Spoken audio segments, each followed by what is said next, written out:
ছোটবেলা লাইফ থেকে আমি শুরু করব। আমরা দুই ভাই এক বোন। আমি বাড়ির বড় ছেলে, আমার ভাই হলো ছোট, বোন সবার ছোট। তো হাসি খুশি নিয়ে ফ্যামিলি ছোট কালে। তো আমি যখন 5-এ পড়ি তখন আমার বাবা হলো গিয়া কর্মঠ মানে গাড়ি চালাতো, ড্রাইভার ছিল। অ্যাকচুয়ালি দিন আনতো দিন খাওয়ার মতো। আর আমার মামা বাড়ি ছিল আমাদের থেকে একটুখানি দূরে, বেশিটা দূর না আর বেশিটা কাছে না, 5 মিনিটের পর। তো মামারা প্রতাপশালী, অনেক উচ্চ লেভেলে থাকে। তো যাইছে নানু বাসা আসা যাওয়া, আমার পড়াশোনা ইত্যাদি ইত্যাদি নিয়ে আমার খুব ভালো দিন কাটছিল। তো যখন ক্লাস 7-এ পড়লাম তখন আমার সংসারে মানে খুবটাই অভাব চলে আসলো। যখন 7-এ ওঠার সাথে সাথে কি বাবা অসুস্থ হয়ে পড়ে, সে আর মানে সংসারের হালটা ওভাবে চালাচ্ছে না, পারতেছেও না। তো ছোট বোন আমার লেখাপড়া, ছোট ভাইয়ের লেখাপড়া। তো ছোট ভাইয়ের মা বললো কি তুই মাদ্রাসা হুজুর লেভেলে পড়, আর আমি পড়াশোনা চালাই যাই, দেখি রানাকে কিছু করা যায় কিনা, মানে চাকরি বাকরি দেওয়া যায় কিনা।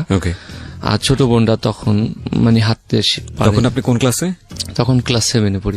যখন আমার বাবার মানে আর্থিক অবস্থা একটু খারাপ। তো মামার বাসা থেকে আমার পড়াশোনা ওখানে। আমার 4 মামা, 4 খালা, আমার মাকে নিয়ে 4 জন। তো পাশাপাশি বাসা আসতাম যাইতাম, রাত্রে খাওয়া দাওয়া ওখানে খাইতাম বা বাসায় এসে খাইতাম, এভাবে যাইতেছিল দিনটা। তখন আমার 2009 সালে আমার এসএসসি কমপ্লিট করলাম আমি। 2009 সালে মানে আমি সংক্ষিপ্ত করেই বললাম, পিছনেরটা আমার লাইফ হলো গিয়া সামনে। বলুন। পরবর্তীতে ভাই এভাবে মানে তখন বাবা যখন এই পরিস্থিতিতে হলো, মা একটা জব নিল এনজিওতে। এনজিওতে জব নেওয়ার পরে ওখানে 3,500 টাকা স্যালারি পায়। তো ওটা দিয়েই মা যেভাবে হোক মেনটেন করে সংসারটা চালায়। চালানোর পর এক পর্যায়ে আমি আস্তে আস্তে আল্লাহর রহমতে এসএসসি কমপ্লিট করলাম। কমপ্লিট করার পর আমি আমাদের পাশেই, আমার বাসা থেকে হয়তো 2-3 মিনিট লাগে কলেজে যাইতে। তো কলেজে যাওয়ার মানে মাকে বললাম যে মা আমাকে কলেজে ভর্তি কর, আমি ভর্তি হইতে চাই। তো বললো বাবা মেলা টাকা আর সম্ভব হচ্ছে না, আর আমারও শরীরের অবস্থা এরকম ভালো না। তো আমি বললাম তো মা কি করতে পারি আমি? তো মা বললো পাশের বাসা আমার, যার কথা না বললেই নয়, সে হিন্দু হোক মুসলিম হোক, সে আমার জন্য অনেক করছে। তার নামটা আমি একটু গোপনই রাখলাম, সে কাকা বলতাম আমি। তো সে আমাকে তার দোকানে নিল। কিসের দোকান ছিল এটা? তার মানে জুয়েলারির দোকান ছিল, কিন্তু সে কাজ করতো অন্যের দোকানে। তার কাজের হেল্প করার জন্য সে আমাকে নিল, হেল্পার হিসেবে। হ্যাঁ, হেল্পার হিসেবে। মাকে বললো যে রানা তো পড়াশোনা করে, যাক আমি ওর পড়াশোনায় কিছু খরচ দিব, পাশাপাশি আপনার ফ্যামিলিটা ওই হবে, আমার উপকার হবে। তো ওই কাকাটা আমাকে নিয়ে গেল। সে হলো হিন্দু, আমাদের পাশের বাসা। তো সে হিন্দু। তো নেওয়ার পরে আমি এই ফার্স্ট গোল্ডের লাইনে আসা আমার জীবনের। আর তারপর নেওয়ার পরে আমি তার দোকানে গেলাম। তো সে হলো শিলা কাজ করে। শিলা কাজ বলতে আমরা যেটা বলি, আমরা যে স্বর্ণটা বানাই, গোল্ড প্লেট তৈরি করি, তার পরবর্তীতে যে ডিজাইন হয়, গ্লেসটা হয়, ওই গ্লেসটার কাজগুলোই মেশিং এর দ্বারা হয়। ওই মেশিং এর কাজগুলো সে করে। ওটাকে নিজের হাতে করতো নাকি মেশিন? মেশিং এর দ্বারাই নিজের হাতে করতে। তো বললো যে রানা এইভাবে কাজ করতে। তো আমি বৈশা দেখি কিভাবে কাকা কাজ করে, কিভাবে করে। তারপর এক পর্যায়ে মানে 6 মাস 1 বছর ওখানে যাই, কলেজে ভর্তি হইলাম। ছোট মামা টাকা দিল, কলেজে ভর্তি হইলাম। আমি একটা জিনিস আপনাদের কাছ থেকে আজকে জানতে চাইবো, এটা আপনি নিশ্চয়ই বলবেন, এটা আমার মনে হয় না যে লুকানোর মতো কিছু আছে। সেটা হচ্ছে যে একটা আমরা এরকম কথা শুনি যে যারা গোল্ড স্মিথ বা স্বর্ণকার বা জুয়েলারি যারা কাজ করেন, তারা তাদের কাছে যখন ভাঙা মানে স্বর্ণ দেয়া হয় যে এটার এতটুকু আছে, এটা দিয়ে আমাকে এটা বানিয়ে দেন, বানিয়ে দেন। সেখান থেকে কিছু জিনিস তারা মাইনাস করে। জি, এবং এটা আসলে কি টেকনিকে করে? এটা টেকনিক হলো কি আর কি, মানে আমরা যখন দেশি যে জিনিসটা বানানো যে জিনিসটা, এটা 3 থেকে 4 আনা খাত বাদ দেয় আচ্ছা। অবভিয়াসলি। আর যেটা বিদেশি, যেটা ক্যারেট আছে 21 ক্যারেট 22 ক্যারেট, 22 ক্যারেটে সাধারণত 1.5 আনা খাত বাদ দিই, আর 21 ক্যারেটেরটা 2 আনা খাত বাদ দিই। আচ্ছা। এটা কি মানে আমরা যে গোলটা পাকা করি, মানে এটা পুরান স্বর্ণটা যখন পাকা করতে হয়, এটা অবভিয়াসলি 2 আনা 1.5 আনা, মানে ক্যারেট অনুযায়ী 2 আনা 1.5 আনা খাত মিশাতেই হবে। হ্যাঁ, মিশাতে হয়। আর খাত ছাড়া স্বর্ণ মানে ইম্পসিবল। তো ওই খাতটা একটু বেশি করে দেওয়া, কম করে দেওয়া, এটাই হচ্ছে মূলত গোল্ড মাইনাস করা। মানে 4 আনা যেটা হয় সেটা অনেক আগে যারা বানাইছে আর কি, ওখানে এখন তো আমরা কাজ করি কেরিয়াম ঝালাই, আর আগে করতো কি বাংলা বাইনের ঝালাই যেটা বলতো, ওটা দিয়ে কাজ করতো। সেখানে মানে অনেক খাত বের হইতো, এজন্য ওটা অনেক মানে আমরা বেশি লেভেলে বাদ দিয়ে রাখি, 3-4 আনা বাদ দিয়ে দিই। আচ্ছা, এর বেশিও হইতে পারে দেখিয়া তারপর আমরা হয়তো বা করে। কিন্তু জিনিসটা তো আপনার কেনার সময় মাইনাস করতেন। কেনার সময় যখন আপনারা বানিয়ে দিলেন জিনিসটা, তখন আপনারা বেশি করে মিশিয়ে দেন? না, আমরা বেশি করে মিশিয়ে দেয়। সুযোগ আছে কিনা? সুযোগ অবশ্যই আছে, হ্যাঁ অবশ্যই আছে। আর যারা, আমি বলবো এখানে যখন আসছি, আমি সব দর্শকের উদ্দেশ্যে বলবো, আপনারা যদি গোল্ড কিনেন তাহলে অবশ্যই ক্যারিডেরটা কিনবেন, 21 হোক 22 হোক, আচ্ছা যেটা হোক ক্যারিডেরটা কিনবেন। তাহলে হ্যাঁ, লাভটা কি তাহলে? লাভ এটাতে মানে ক্রেতাদের লাভ। কিভাবে লাভ? লাভ হচ্ছে প্রথমত আপনারা ঠকতেছেন না, দ্বিতীয়ত যে টাকাটা মানে নেওয়ার দরকার অবভিয়াসলি দোকানদার সেই টাকা দেয় নিবে, কিন্তু আপনি ভালো স্বর্ণটা পাবেন ক্যারিডেটটা নিলে। ওকে, ঠিক আছে। আমি না হয় টেকনিক্যাল বিষয়গুলোতে নাই বা গেলাম, আমার মনে হয় আপনার সাজেশন আমাদের যারা গোল্ড কেনেন তারা নিশ্চয়ই মাথায় রাখবেন। ওকে, তো যে জায়গাটায় আপনি ছিলেন, কাজ শিখছিলেন, তারপর? তো কাকা বললো যে তুই আমার এখানে আস, আমার কাজে একটু হেল্প কর, যা ই কর। তো এভাবে যাইলে আমার পড়াশোনাটা হচ্ছে না, রেগুলারে ভর্তি হয়েছি কলেজে, তো দেখি হচ্ছে না, সম্ভব না। তো আমি বললাম কি কাকা, তো আমি কাজেই করি। যখন 3-4 মাস হইলো, কাকা কাজটাও ভালো লাগছে, তো আমি কাজই করি আপনার কাছে, আপনি আমাকে কিছু টাকা দেন। বাসাও মানে টানা হেসরা, তো বাড়ি বড় ছেলে আমি, তো কি করব, আর আমার আর করার কিছু নেই, পড়াশোনা বাদ দিয়ে দিলাম। তো 2-3 মাস ক্লাস করলাম, কিন্তু যাই এসে কাকারে সময় দেওয়া মানে হইতো না, এই জন্য আমি কাকারে বললাম যে আমি ফিক্সড হয়ে যাই এখানে। তো এভাবে কাজ করলাম কাকার কাছে 1-1.5 বছর। তো এভাবে মা এনজিওতে চাকরি করলো। তো মানে আমার কাজটা কাছাকাছি শেষ হওয়ার পর্যায়ে টাইপের মা অসুস্থ হয়ে পড়লো। অসুস্থ কি মানে বিছনায় পড়ে গেল একবারই। তো বিছনায় পড়ে যাওয়ার পর মাও অচল, বাবাও তো অচল হয়েছে, আর সংসারের পুরো দায়িত্বটা তখন আমার উপরে আইসা পড়লো। মানে আমার উপরে এতটাই চাপ পড়লো যে আমি সংসার না হাত ধরলে আর সম্ভব ছিল না আমার এই সংসারটা বাঁচিয়ে রাখা, এই আর কি। পরে এক পর্যায়ে যখন আমি 2 বছরের কাছাকাছি কাজটা শিখলাম, তখন কাজটা আমি নিজেই পারি। কাকাও আমার রূপরে ছাইরা দোকান ছাইরা চলে যেত, আমি নিজে কাজ করতাম সিলা কাজটা মেশিন দ্বারা। তো কাজ করার পর ভালোই আগাইলাম। তো আমার আশেপাশে যত লোকজন ছিল, যত কারিগর ছিল, খুব আমাকে ভালোবাসতো, আমার শ্রদ্ধা করতো। এবং আমার শরীয়তপুর জেলার পুরা অল জেলার মানে আমার সব জায়গায় আমার নাম ছড়ানো আছে, মানে কাজের জন্য। হ্যাঁ, কাজের জন্য। আর ভাইয়া এটার জন্য কি আমি মুসলমান হিসেবে এই প্রথম এই সিলা কাজটা আমি শরীয়তপুর জেলায় করি, তার জন্য দূর দূরান্ত মহাজনরা আমাকে দেখতে আসছে। আর মহাজনরা আমাকে খুব ভালোবাসে, মানে এখনো মানে এতটা ভালোবাসে, মানে আমার বাবা মার নেক্সট, আমার বাবা মার পরে যে যদি ভালোবাসা থাকে তারা হলো আমার মহাজন।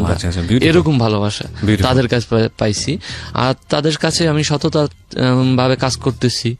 তো এক পর্যায়ে বললো কি, কাকা আমারে বললো যে রানা, এখন তো তুই কাজ করছোস, তুই আর এক জায়গায় বস, যখন তোর ফ্যামিলিটা চালাতে হয়। তখন কাকা আমার 5-6 হাজার টাকা দিত, কিন্তু আমার ওগুলাতে আমার ফ্যামিলিতে হতো না।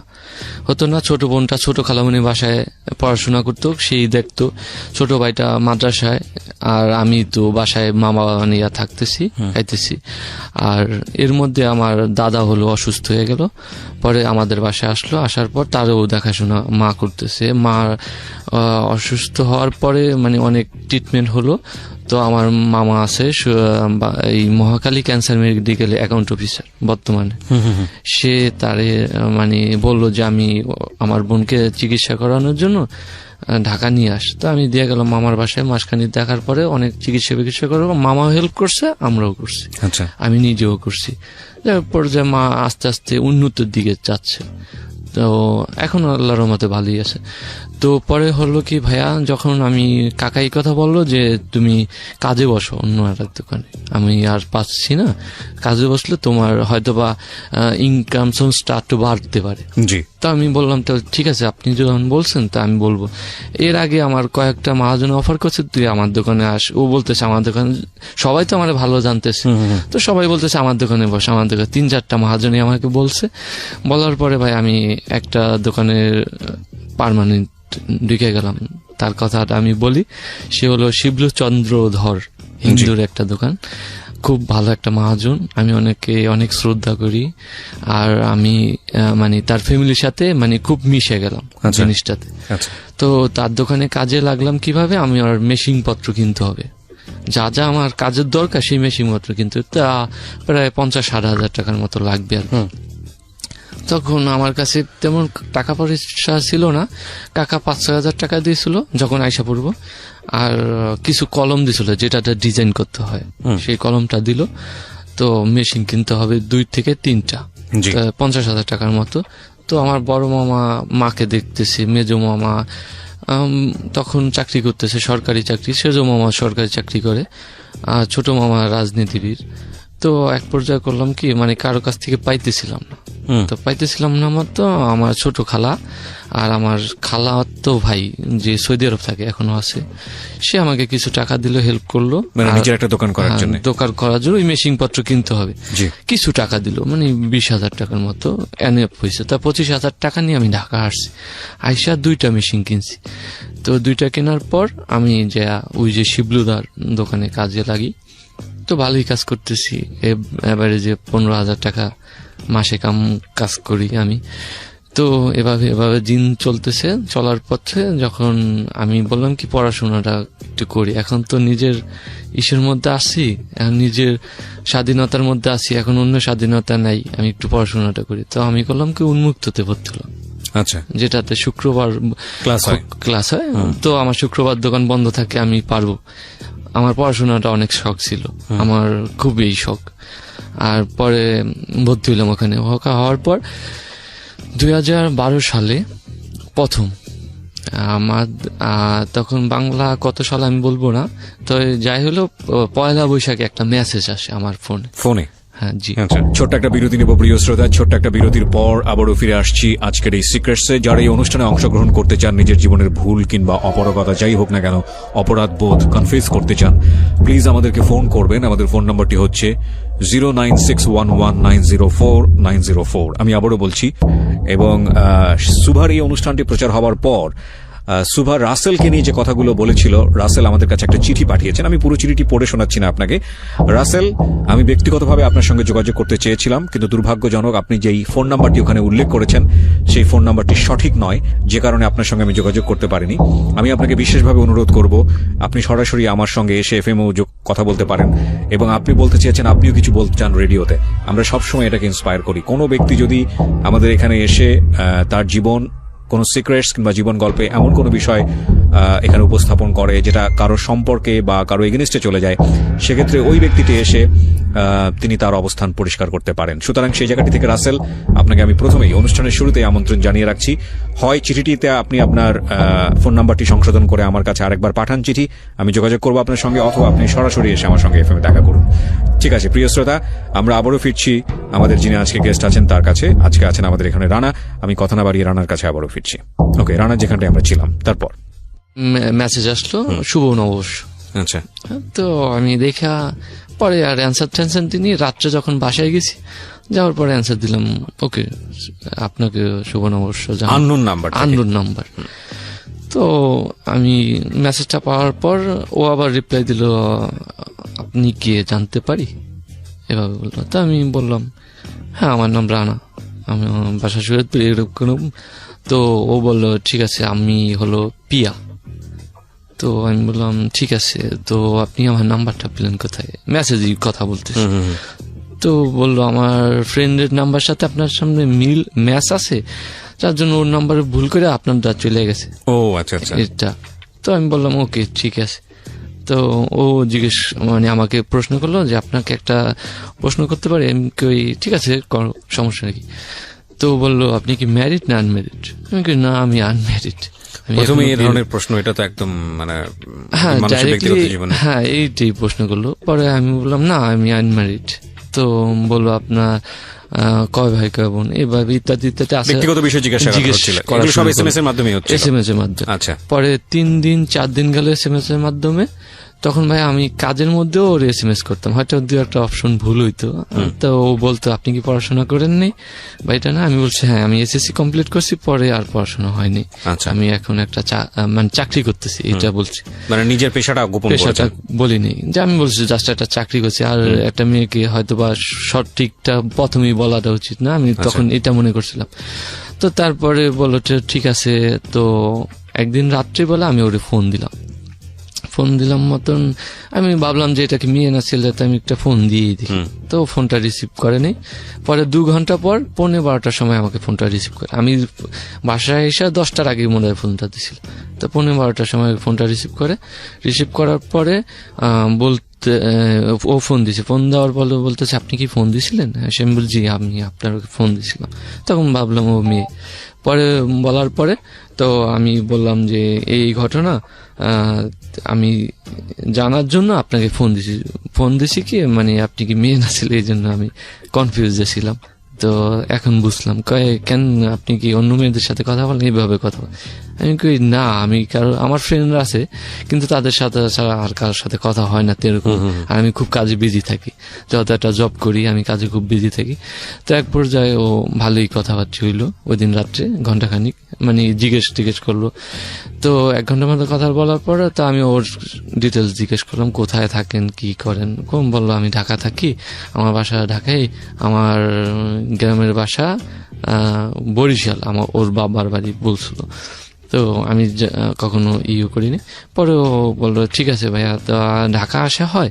আমি তো শরীয়তপুর চিনি, বাট আমার নানুর বাসার পরেই আপনার পদ্মা নদীর এপার আমার নানুর বাসা, আর পদ্মা নদীর ওপার শুনছিলাম শরীয়তপুর, আমি কখনো যাইনি। তো আমি বলছি হ্যাঁ হতে পারে। তো ওর নানু বাসা নাকি মুন্সিগঞ্জ আমাকে বললো। আচ্ছা। তো এক পর্যায়ে এভাবে ওই দিন কথা শেষ হলো।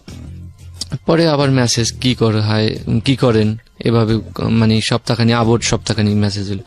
তো 15 দিন পর ও আমাকে বলল ভাইয়া আপনাকে একটা কথা বলতে চাই। তাই আমি বললাম কি? আপনি যদি একবার ঢাকা আসেন আমার সাথে একটু মিট করেন, যখন আপনার সাথে একটা কথা বলতে বলতে একটা আন্ডারস্ট্যান্ডিং হয়েছে, ফ্রেন্ডশিপ হয়েছে, তাই আমি বললাম যে কোথায় আসবো কি করবো, আমি তো ঢাকা শহর আসি খুব কম, আসি না তা না, যখন তাঁতিবাজার কাজ থাকে তখন আসি। আমি তাঁতিবাজারে এখানেই থাকি আর কি। তো আমাকে বলার পর তাই আমি বলছি ঠিক আছে আসবো তাহলে আমি। তো আমার একটা ফ্রেন্ডকে নিয়ে মানে এর মধ্যে আবার 1.5 মাস চলে গেছে, ওর সাথে কথা হইতেছে, মেসেজিং হইতেছে।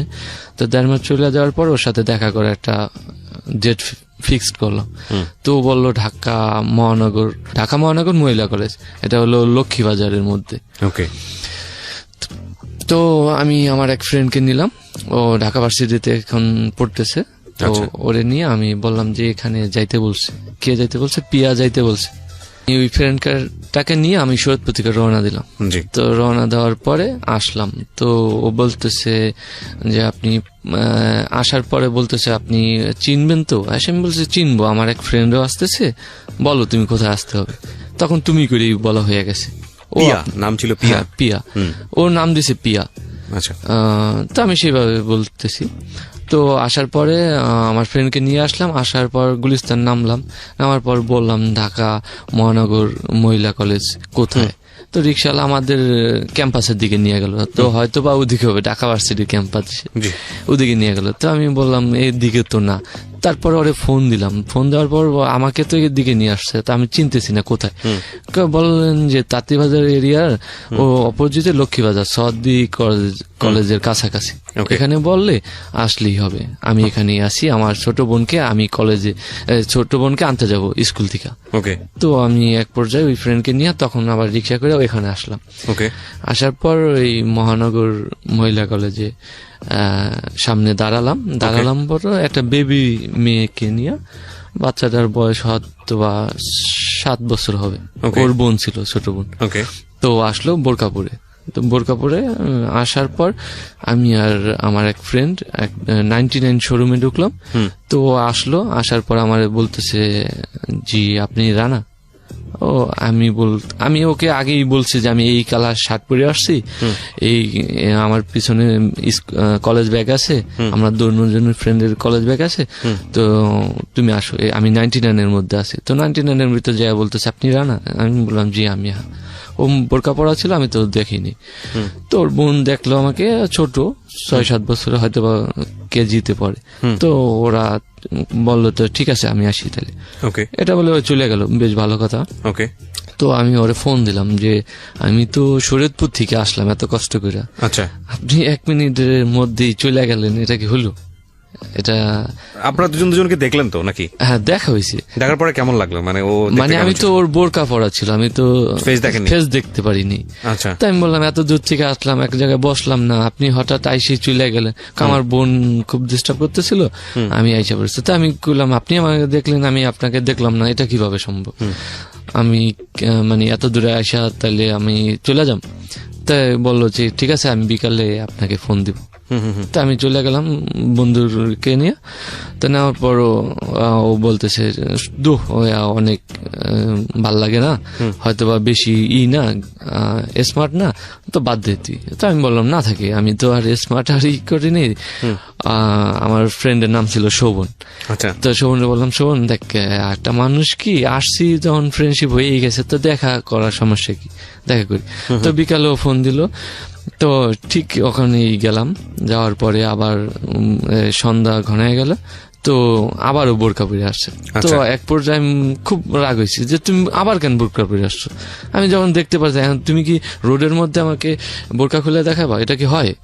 তো বললো যে ঠিক আছে দিয়ে আমার বাসার সামনে আসেন। তোর পিছে পিছে আমরা ওদের বাসার নিচতলায় গেলাম। নিচতলায় যাওয়ার পর গেটের সামনে দাঁড়ানোর পর ওর মুখ এইভাবে খুললো, কান দিয়া বোরকাটা হিজাবটা খোলার পর দেখলাম অনেক মোটা সোটা। তো আমি বলছি ঠিক আছে। তো আপনার কি পছন্দ হলো? আচ্ছা, বাই দ্য ওয়ে, কোশ্চেন করার আগে আমি একটু জানতে চাই, আপনাদের মধ্যে কি ফ্রেন্ডশিপ ছিল তখন নাকি অন্যদিকে সম্পর্ক? ফ্রেন্ডশিপ ছিল। তাহলে পছন্দ অপছন্দের প্রশ্নটা নাই বা করলাম। তারপর ও দেখছি যে ও অনেকটা মোটা, তো আইসা বললাম ওখান থেকে। আমি বলছি ঠিক আছে, তো আপনি ফোন দিন। পরে ও 10টা বাজে আমার ফোন দিল, মেসেজ দিল আগে যে এই পর্যন্ত একটা মেসেজ টেক্সট পাইলাম না, তো কি পছন্দ হয় নাই এই জন্য? তো আমি বললাম পছন্দ হবে না কেন, আল্লাহ দেওয়া সৃষ্টি সবই আমার পছন্দ। আচ্ছা, ও জিজ্ঞেস করছিল। তো পছন্দ, তা আপনার কিরকম লাগলে বলেন এবার। তো আমি ওরে ফোন দিলাম যে তুমি তো কিছু বললো না আমাকে। হ্যাঁ ভালোই, খারাপ না, একটু শুকনো, তখন একটু শুকনা ছিলাম আমি। তা বলে একটু শুকনা, বা হাইটটা আমার খুব ভালো লাগছে। এক পর্যায়ে প্রপোজ করলাম যে তো বলো আমি ভাইবা দেখবো। তো ভাইবা না দেখে আধা ঘন্টা পর আবার রিপ্লাই দিল, ঠিক আছে আই লাভ ইউ টু, মেসেজে রিপ্লাই দিল পর আই লাভ ইউ টু বললো। তো আপনাদের মধ্যে সম্পর্ক তৈরি হয়ে গেল। তো 2012 সালে এভাবে কথা হইতেছে। তো এক পর্যায়ে আবার দেখা করার সিদ্ধান্ত নিলাম। তখন আসলাম আবার 1 মাস পর। তো বোটানিক্যাল গার্ডেনে নিয়ে গেলাম ওয়ারিতে, তো ওখানে দেখা করি। তারপর এক জায়গায় ঘুরতে যাই রিক্সা দিয়া, ক্যাম্পাস, এই ঢাকা ভার্সিটি ক্যাম্পাসে ঘুরি। এভাবে ঘোরার মধ্যে দিয়ে কিছুদিন সময় গেল। আমার ওখানে ব্যবসার লাইনটাও ভালো লেভেল চলতেছে, বাবা মা নিয়ে ভালোই কাটতেছে দিনগুলা। ছোট বোন রে পড়াশোনা করতে, তখন 8, 9-এ পড়ে আমার ছোট বোন। ছোট ভাই তখন ওই যে মাদ্রাসায় হাফেজি লাইনে পড়তেছে।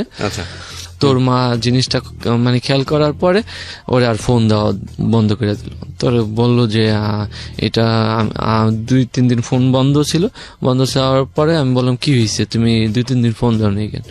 বললো যে আমার মা ফোন নিয়ে গেছে, তো আমি কি করবো? তো আমি বললাম ঠিক আছে, আমি শুক্রবার আসতেছি, তোমাকে একটা ফোন দিয়ে যাবো। তখন আমি একটা ওরে ফোন দিয়ে যাই, আমি একটা সিম কিনেও দিই আর একটা ফোনও দিয়ে যাই। তো দেওয়ার পরে ওটা দিয়ে আমাদের মধ্যে কথা হয় প্রায় 3 মাসের মধ্যে। তো 3 মাসের মতো কথা হয়, এর মধ্যে 3 মাসের মতো ওর সাথে আমার 2-3 বার দেখা হয়। আচ্ছা, 3 বার দেখা হয় পরে, মানে রিক্সায় ঘোরাঘুরির পরে তো আমরা একটা সিদ্ধান্ত নিলাম যে আমরা এক জায়গায় মানে কিছুক্ষণ সময় কাটাবো, মানে ঘন্টাখানিক হোক বা 2 ঘন্টা হোক। ওর ইচ্ছা ছিল, আমার ইচ্ছা। তো আমি বললাম কোথায় যাইতে পারি, ঢাকা শহর আমার যারা আছে তাদের কাছে গেলে তো ইম্পসিবল। তো বললো চলো হোটেলে যাই। ওই প্রস্তাব দিল? হ্যাঁ, ও প্রস্তাব দিল আচ্ছা। ফার্স্ট, চলো হোটেলে যাই। তো আমি বললাম আমি তো চিনি না, আর এগুলো আমার ভয় লাগে, যদি কিছু হয় আমি তোমাকে নিয়ে যাম। তো আমি যখন এই ঢাকা আসতাম তাঁতিবাজার, তখন জিনিস ক্রয় করতে, তখন ওই যে আপনার গুলিস্তানে ওই যে নবাব প্লেস হোটেলটা ছিল, তো ওখানে এসে আমি এক মামার সাথে পরিচয় হলো। তো খুব ভালো ছিল, তার নাম ছিল আমান, নারায়ণগঞ্জ বাড়ি ছিল। তো সে আমাকে মানে খাবার দাবার রাত্রে দিয়া যেত, 2-1 দিন থাকতাম ওখানে। তো ওই মামার নাম্বারটা আমার কাছে ছিল পরে বললাম মামা এরকম। পরবর্তীতে মানে ওখানে যাওয়ার পরে আমি ওর সাথে ওই যে ভাইয়াকে বললাম যে আমান ভাই আমাকে হোটেল শিফট করলো, ওখানে নিয়ে গেল। তো এক পর্যায়ে ওখানে হোটেলে গেলাম, নিচে যে আমরা ফোন দিলাম, যাওয়ার পর ওই লোকটা আসলো করছে। আমি কথা না বাড়িয়ে রানার কাছে আবারও ফিরছি। রানা, আমি যেখানটায় ছিলাম তারপর তো নিয়ে যাওয়ার পর আমরা একটা রুমে শিফট হওয়ার পর আমি খুব রাগ হইয়া বসে রয়েছি, কোনো কথাবার্তা কিছু না। সেও বলতেছি তুমি কি রাগ হইয়া বসে থাকার জন্য এখানে আসছো, আর মানে এরকম করতেছো কেন? আমি তো বলছি বিষয়টা, সরি এটা সেটা হ্যান ত্যান, অনেক বুঝাইতেছে আমাকে। তো আমি ঠিক আছে, এক পর্যায়ে রাগ ভেঙে গেল। রাগ ভাঙার পর তা আমি ওরে বললাম যে দেখো আমি তোমাকে এখনো বিয়ে করিনি, আর আমার ছোট ভাই আছে, একটা বোন আছে, আমি চাইলেও এখন বিয়ে করতে পারবো না। আর তুমি মাত্র এসএসসি কমপ্লিট করে ইন্টারে ভর্তি হয়েছো, আমিও ইন্টারে পড়তেছি, সমবয়সী হয়ে যাই, কিন্তু এত তাড়াতাড়ি কিন্তু আমি বিয়ে করতে পারবো না। যদি তোমার সাথে আমার ভালোবাসা হয়ে যায়, মানে আগাইতে চাই, তা অনেক মানে ধৈর্য ধরতে হবে, 2-3 বছর বা 4 বছর ধৈর্য ধরতে হবে। তুমি কি সেটা পারবা? আমি তোমার জন্য সারা জীবন ওয়েট করতে পারবো, কিন্তু তোমার বলতে পারবো না। এরকম কথাবার্তা বলতেছে। তো বলার পর এক পর্যায়ে আমরা মানে খুব কাছের মানে আইসা বললাম, দুজনের মধ্যে কাছের মধ্যে আসার পর ও মানে আমি এক পর্যায়ে ওর গায়ে হাত দিলাম, ওই দিনই টাচ করলাম ওই হোটেলের মধ্যে। ওকে, আপনাদের মধ্যে একটা অনৈতিক সম্পর্ক হলো। হওয়ার পরে তারপর ও মানে প্রথম কান্না করার পর আমি বললাম কান্না করতেছো কেন? তো ও বললো যে এমনি। পরে আমি বললাম ঠিক আছে বেরো, আমি এখানে থাকবো না, বেরো তুমি, আমরা ঘুরতে যাও। তো ফ্রেশ হয়ে বেরোনোর পর আমরা গেলাম হাতের ঝিলে, ওখানে যাই ঘুরিয়া টুরিয়া আসলাম, খাওয়া দাওয়া হইলো, সবকিছু হইলো, ওরে বাসায় দিয়ে আসলাম সন্ধ্যার পর। দিয়ে আসার পরে মানে এক পর্যায়ে আমি চলে গেলাম দেশে। নাম্বারটা মনে হয় ওর মা নিছে, নেওয়ার পরে তখন মার্চ মাসে 2012 সালে। তো নাম্বারটা নেওয়ার পরে আমারে ফোন দিছে বলতেছে যে তুমি কি রানা? হ্যাঁ, আমি বললাম জি হ্যাঁ, আপনি কি? তো বললো আমি জান্নাতের মা। সে বললো, তা আমি সালাম আলাইকুম দিয়া তার শ্রদ্ধা ভাষায় কথাবার্তা বলতেছি, জি আপনি বলেন আন্টি, তুমি আমার মেয়েকে মোবাইল দিছো কেন? ডাইরেক্ট প্রশ্ন করলো। তো আমি বললাম আন্টি আমি মোবাইল দিছি ঠিক আছে, কিন্তু অন্যায় করছি একই হিসাবে, আমি ওকে খুব ভালোবাসি, এটা আমি ডাইরেক্টলি বললাম। আচ্ছা। তো বললো যে এটা কি ঠিক? মানে তুমি তোমার বোন হলে এটা পাত্তা, এগুলো আমাকে অনেক বুঝাইলো সে। তাই আমি বললাম দেখেন আমি ওর অনেক ভালোবাসি, ও তো পড়াশোনা করতেছে, ওই তোমার তুমি ওর মাথাটা খাইতেছো, এটা সেটা হ্যাঁ, আপনাকে সব কমপ্লেন দিল, তুমি নেক্সট ডে ওর ফোন দিবা না, ওর ফোনটা ভাঙে ফেলার পর ওকে মারধরও করছে শুনছি। পরে 1 সপ্তাহ 15 দিন পর ও আমাকে ওর মার মোবাইল দিয়ে রাত্রে লুকায় কথা বলতো, প্লিজ তুমি আমাকে ফোন দেওয়া যাও, আমি তোমাকে কথা না বলে থাকতেই পারি না। ওর বান্ধবী কলেজে যায়, ওর বান্ধবী নাম্বার দেওয়া ফোন দিত, এই এক নাম্বার দেওয়া ফোন দিত। আমি দেখতাম ও কষ্ট করতেছে আমার সাথে কথা বলার জন্য, যাক আবার ফোন দিই। তো আমি কলেজে যাই, আবার 15-20 দিন পর আরেকটা ফোন দিয়ে আসলাম। দিয়ে আসার পর ওর নাম্বার ওই আগেরটাই, তো কথাবার্তা বলতেছি। তো ওর মা তারপর থেকেই ওকে গার্ডে রাখলো কি রাত্রে ওর মা ওর সাথে শুয়ে, তো কথাবার্তা মানে আসছে আমার সাথে কথা। ওর মা শুয়ে থাকলেও বুঝতে পারতো না যে ও কথা বলতেছে, এভাবে কথা বলতো। তো কথাবার্তা বললাম। এক পর্যায়ে যখন সেপ্টেম্বর মাস আসে, তো ওর মা এর মধ্যে আরো 2-3 বার আমাকে ফোন দিছে, তোমার সাথে কথা হয়? তো আমি ওর মারে বলতাম হ্যাঁ। তো কিভাবে? আমি ওরে ফোন দিছি আবার, আপনি ওটা নিয়ে গেছেন, আমি ওকে ভালোবাসি আর আমি ওকে বলতে পারবো না, যার কারণে আমি ফোনটা দিছি।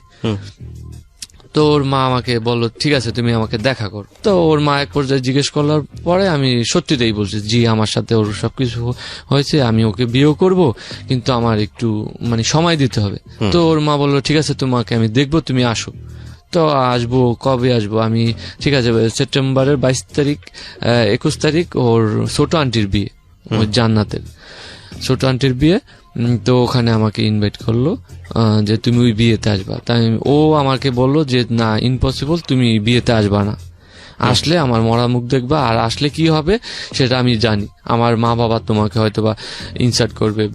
আমি ওদের বাসায় গেলাম, যাওয়ার পরে বললাম তোমার আম্মু তো আমাকে আসতে বলছে, আমি তার জন্য আছি। তুমি জানো ও আম্মু কি করবে, তোমাকে মাইরেই ফেলাবে, আর আমার মামার জিতছে নো, আমার মামা তোমায় মারবে, তোমার এটা করবে সেটা করবে, আমাকে অনেক কথা শুনেলো। আমি বলছি তার সাথে কথা বলে আমি চলে যাই, যদি কিছু বলে তুমি তো আসো, তুমি তো আর আমার বাইরে যাবে না। না সেটা কিভাবে সম্ভব, আমি তোমার কাছে তোমারই থাকবো। তো পুরা সাপোর্টটা দিল। তো ওর মা আবার ফোন দিল কি তুমি জান্নাতকে নিয়ে এই বুড়িগঙ্গা নদীর ওপার ও চীনে ওর বড় খালামণির বাসায় আসো, আমরা এখানে আছি। আচ্ছা। তারপরে ওখানে গেলাম, যাওয়ার পরে ওরে ম্যানেজ ট্যানেজ করে নিয়ে গেলাম। নিয়ে যাওয়ার পরে আমার সাথে তারা যেই বিহেভটা করলো সেটা না বললেই নাই। ওর খালাতো ভাই আমাকে মারতে আসে, ওর মামারা আমাকে মারতে আসে, ওর বাবা মারতে আসে। ইন দ্য মিন টাইম কি আপনার ফ্যামিলি স্ট্যাটাস, আপনি কি করেন না করেন সবকিছু কি ওর পরিবার জেনেছিল? ওর পরিবার জানে না, বাট ওকে বলছেন, ওকে বলে ফেলেছেন সবকিছু? আমি সবকিছু বলে। ওখানে গিয়ে আপনি কি দেখলেন? ওরা কেমন?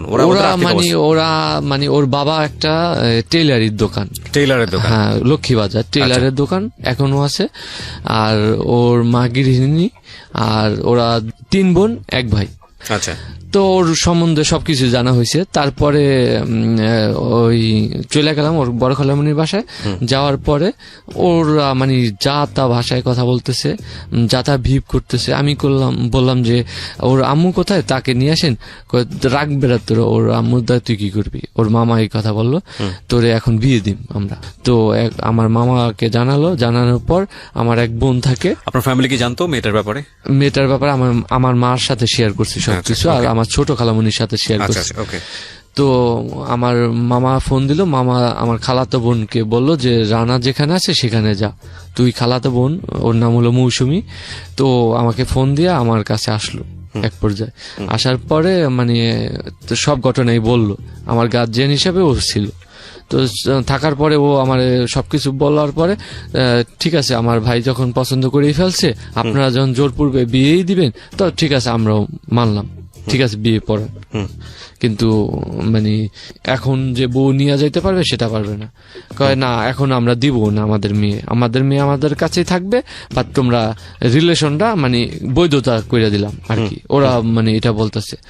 তো এক পর্যায়ে আমাদের ওই সেপ্টেম্বরের 22 তারিখে আমার বিয়ে হয়। বিয়ে হওয়ার পরে কাবিনের টাকা টুকা সবকিছুই ওর মামা খরচ করে। বিয়ে করার পর ও আমার ওই যে বোনটা আসছে আমার গার্জিয়ান হিসেবে, বোনটা চলে গেল, আমাকে দেশে যাইতে বলল যে তুই দেশে চলে যা।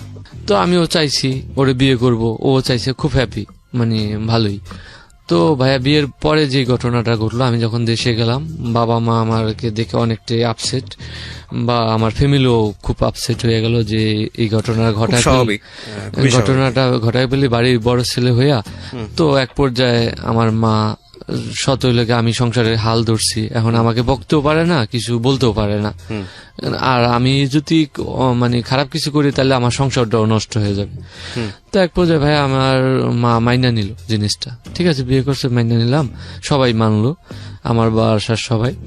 আমি কিন্তু ওদের বাসায় রেখে গেছি। তো মাসখানি গেল, কথাবার্তা হইতেছে ফোনের মাধ্যমে, আমি আমার কাজ নিয়ে ব্যস্ত থাকি, ইচ্ছি করি, এটা সেটা হ্যান ত্যান, ও কথাবার্তা বলে। তো বিয়ের 6 মাস যাওয়ার পরে ওর এসএসসির রেজাল্ট আসলো। তো মা বললো যে আমি ওরে পড়াশোনা করাম না, তো তোমার বউ তুমি নিয়ে যাও, আমার তো আরো 2টা মেয়ে আছে। 6 মাস পরে? 6 মাস পরে। তা আমি বললাম এটা কি বলেন? তো আমি ওর খরচপাতি দিতেছি, প্রাইভেটে কলেজের সবকিছু দিতেছি, ও পড়তেছে। আমি বলছি দেখো যত কষ্ট হোক তুমি ইন্টারটা কমপ্লিট করো, তারপর তুমি চলে আসো, আমার আর কিচ্ছু চাই না তোমার, তুমি ইন্টারটা কমপ্লিট। ও মানলো যে ঠিক আছে। ওর মার সাথে ঝগড়া বিবাদ করতেছে, এখানে থাকবে না, কান্নাকাটি করে প্রতিদিন রাত্রে, মা আমাদের চাইতে বলে, আমারে সহ্য করতে পারে না, আমাকে এইটা সেইটা অনেক কথা বলতেছে। তাই আমি বলছি জাস্ট কথা শুনেও তুমি জাস্ট ইন্টারটা কমপ্লিট করো। তো ভাইয়া ইন্টারে আসলো রেজাল্ট, আসার পর আমি বললাম যে এখন আমি জান্নাতকে নিয়ে যাব। তো ওকে নিয়ে আসলাম আমার শরীয়তপুরে, এক জামা কাপড়ে, আর ও মানে ওর যা যা ছিল আর কি ও নিয়ে আসলো, ওর মার সাথে রাগ কইরা যে আর থাকবো না তোমাদের বাসায়, আমি চলে গেলাম। তো ভাইয়া আসলো, ওর মার সাথে যোগাযোগ বিচ্ছিন্ন হয়ে গেল, প্রায় 1.5 বছর পর্যন্ত কোনো কথাবার্তা নেই ওর মায়ের সাথে। 1.5 বছর কোনো কথাবার্তা হয়নি, তারাও ফোন দেয়নি, আমরাও দেইনি। খুব ভালো কাটতেছে দিনকাল। বাসার সবাই আমার বউকে দেখে অনেকটাই হ্যাপি ছিল, আবার আনহ্যাপিও ছিল কিছুজন। যত বাড়ির বড় ছেলের বিয়েটা আমরা ইনভাইট পাইলাম না, তো কোনো অনুষ্ঠান হইল না। একটা দেশ গ্রামে তো মানে সরাসরি কথাই, যে কি হইতে পারে সেটা তো আর বলার কিছু নেই। তো এক পর্যায়ে সবাই রানার বউ হিসেবে মানলো, খুব আদর যত্ন করলো। তো ভাইয়া তখন আমার বাসা, আমি ঘর উঠাইতে পারিনি, তখন একটা টিনের ঘর ছিল আমার। তো আমি কিভাবে ওই বাসাটায় আমি উঠাই, আমার কাছে নিজের কাছে খারাপ লাগার কারণে আমি আমার নানুর বাসায় ওকে উঠাইলাম। আচ্ছা, নানুর বাসায় বিল্ডিং করা ঘর আছে, তখন আমি উঠালাম। উঠানোর পর কাজ করতেছি, ভালোই দিনকাল ভালোই যাইতেছে ভাইয়া। তো আমি ভাবলাম যে একটা ঘর উঠাম। তো আমার সমস্ত খরচ দিয়ে আমি কিছু সঞ্চয় করতাম আর কি। তো সঞ্চয় করার পরে ওখানে প্রায় 70-80 হাজার টাকা হওয়ার পরে ওগুলা দিয়ে আমি ইট কেনার চেষ্টা করলাম। যে আমি আমার বউরে কেন অন্যের বাসায় রাখবো, আমার নানুর বাসায় রাখবো, মানুষ এতে খারাপ বলে, মা বাবাও করে। তো ভাইয়া আমার বাসার থেকে নানুর বাসা প্রথমেই বলছে আমি 5 মিনিটের দূরত্ব, কিন্তু আমার জন্য, আমার বউয়ের জন্য খাবার মা নিজের হাতে তৈরি করে ওই পথটা পার করে আমার বউরে দিয়ে যাইত। তো একদিন আমার কাছে বলে নে, ও আমার মার কাছে বলছে যে মা আমি তো বসেই থাকি, ইন্টার পাস করছি, যদি আমি বিবিএটা কমপ্লিট করতে পারি তাইলে আমি একটা জব টপ করলে হয়তোবা আপনার হবে, ভালো হবে। তো মা আমাকে একদিন বললো যে বউরে তুই পড়া। তো এক পর্যায়ে জিনিসটা হয়ে গেল, মানে পারমিশন হইলো যে হ্যাঁ পড়াবো। ঠিক আছে, বলুন। তারপর ভাইয়া সবাই পারমিশন দেওয়ার পর আমি ঘরটা ধরলাম, ওই যে ইট কিনলাম, যে টাকাটা আমার জমানো 70,000 টাকা ছিল, ওটাতে আমি ইট কিনলাম। ইট কেনার পর আমি, মা বললো ছোটখাটো করে বাবা তুল। আমি বললাম মা আমরা ভাই 2 জন, বোন 1 জন, তো ছোট করে তুললে তো হবে না, সবার করে তুলি। তো আমি করলাম কি, একটা ব্যাংকের লোন করে তখন আমার নিজের একটা প্রতিষ্ঠানও হবে, প্লাস আমি একটা ঘর উঠাতে পারবো। তো আমি ভাইয়া করলাম কি, আমি একটা ব্যাংকের লোন করে আমি একটা দোকান নিলাম। এই ফার্স্ট আমি দোকান নিলাম। এর মধ্যে 1 টাকা আমার বাবার না, আবার কোথা থেকে আমার কেউ। কয়দিন আপনি কমপ্লিট করেছেন এই বাড়িটা? 16 লাখ টাকার বাড়ি আমি গত বছর কমপ্লিট হয়েছে পুরাপুরি। এখন মানে এই টাকাটা আপনি পেলেন কোথায়? পেলাম ওই যে দোকান দিলাম, দোকানের যা লাভ হইতো তারপর নিজে কাজ করতাম, তারপর ব্যাংকের লোন যেটা দিতাম সেটা জমা সবকিছু সবকিছু মিলাইয়া আচ্ছা। ব্যাংক লোন দিয়েও আমার যে অ্যামাউন্টটা ছিল এটা যা মানে ওই টাকাটা যা অ্যামাউন্ট ছিল ওটা যা ধরছি, ধরার পর ওই যে লোন টোন কইরা যা করে মানে সংসার চালিয়ে পয়সা জমিয়ে তারপরে আপনাকে বাড়িটা করতে হয়েছে। বাড়িটা আচ্ছা। করছি। এর পাশাপাশি আমার ছোট ভাইটা যখন 17 পরে হাফেজ হইলো তখন ও বললো যে আমি আর পড়াশোনা করবো না, এই হাফেজি পড়বো না। তো ওরে আমি একটা ব্যবসার লাইনে ঢুকালাম, আচ্ছা। Electric showroom. এখন বর্তমানে ও ভালো পর্যায়ে আছে। সোদপুর জেলার সমস্ত বিআরবি যে তার ইলেকট্রিক যত জিনিসপত্র আছে আর কি সবকিছু সেল দেয়, সেলস মানে নিজস্ব উদ্যানে সেল দেয়। আমাদের গোডাউন আছে 2টা, আর পাশাপাশি আমার তো জুয়েলারি আছে। আল্লাহর রহমতে আল্লাহ অনেকটাই ভালো রাখছে। তো ভাই আমি বাড়িটা কমপ্লিট করলাম। তো আমি শ্বশুর বাড়ির লোকজন ইনভাইট করলাম। তখন মানে আমার বাড়িটা পুরাপুরি আনকমপ্লিট, আমার গত বছর কমপ্লিট হয়েছে, কিন্তু তখন পুরোপুরি কমপ্লিট হয়নি, 7টা দেয়নি। তো এখন ভাইয়া আসছে তারা আমি তো তখন নানু বাসায় থাকি। তো সেই বিয়েতে আসলো, তারা ইনভাইট দিলাম। তা আমার শ্বশুর, শাশুড়ি, আমার 2টা শালি আর একটা শালা, আর হলো গিয়ে আমার ওর খালাতো ভাই যেটা, সেই খালাতো ভাই আসলো। আসার পর ভালোই এনজয় করে তারা চলে গেল। এখন যাওয়ার দিন বলতেছে তোমাদের বাসায় তো নিলাম। আমার শাশুড়ি আমাকে বললো যে, আমি বললাম যে আমি তো নিতে পারিনি, আমি কি লজ্জিত, কারণ আমার বাড়িটা পুরো কমপ্লিট হয়নি, আর কমপ্লিট না হয়ে আমি আপনাদের ওই বাসায় নিতে চাই না। যাই হয়েছে আমি দেখবো তোমার বাড়ি যে আছে আমি সেটুকুই দেখবো, যা থাকুক ভাঙ্গা থাকুক খড়কুটার ঘর থাকুক আমি দেখবো যে আমার মেয়ে কি জন্য পাগল হইয়া এই রানার প্রতি হইয়া মানে এত ভালোবাসা দেখে আইসেই পড়লো বাবা মা সাইডা। আজকে 3 বছর ধরে 2 বছর ধরে কথাও বলে না, মাকে পরিচয় দেয় না, বাবারে পরিচয় দেয় না, আমার দেখতে হবে না তার বাড়িটা। এই কথা বললে আমাকে আমার বড় মামি সহ তা আমার বাসায় গেল, বিয়ে বাড়িতে সব লোকজন, তো আমার বাসায় গেল। যা দেখে ওই ছোট টিনের ঘরটা আর পাশে যে বিল্ডিংটা উঠাইতেছিলাম তখন ওটা দেখছি।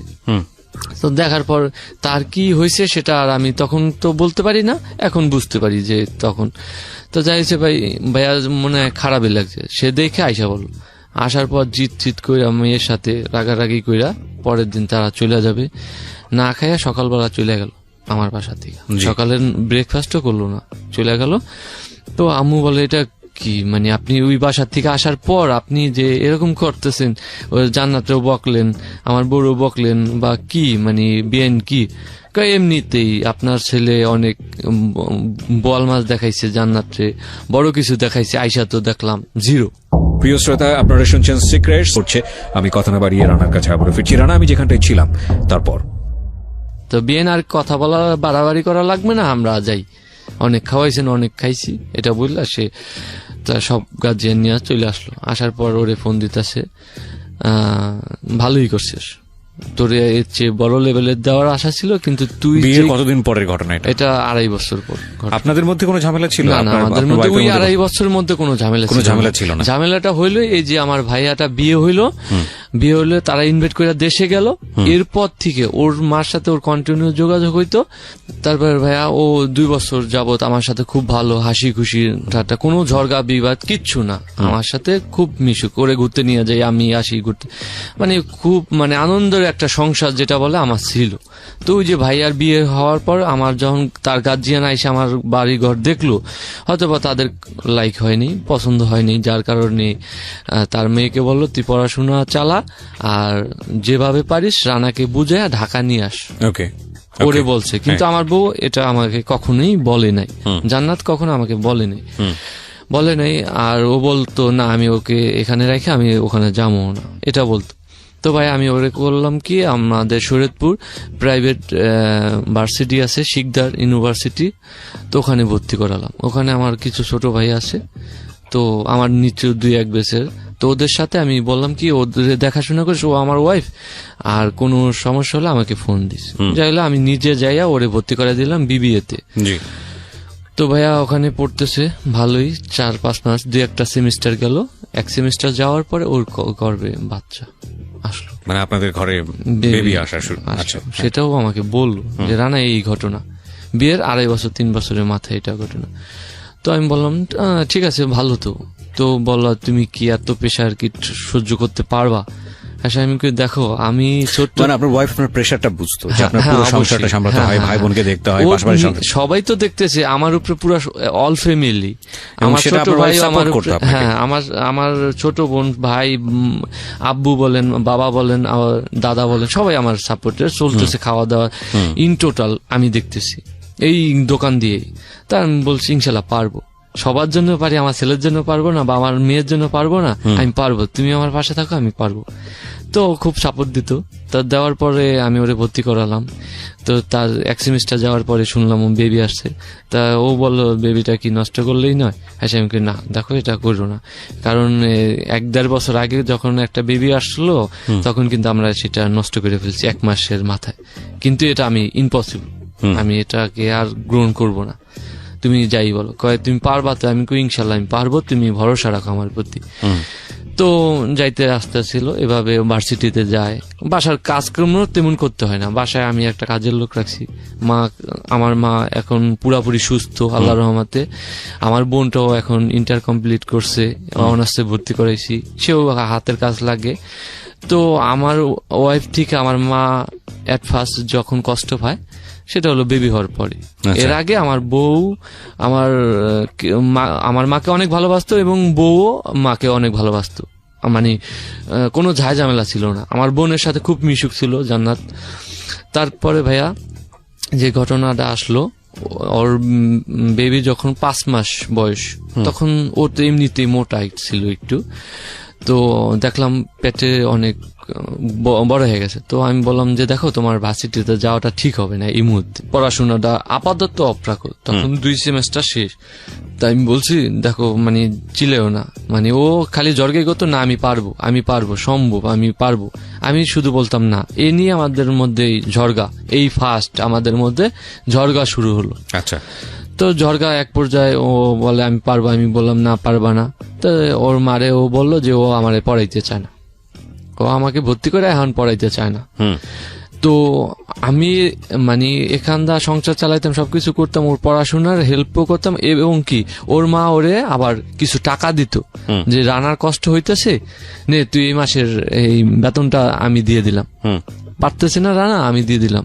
আমি মিথ্যা কথা বলতে আসিনি এখানে, আর আমি বলবো না আশা করি, কারণ এটা আমার জীবন মরণের একটা গল্প, এই গল্পটা আমার।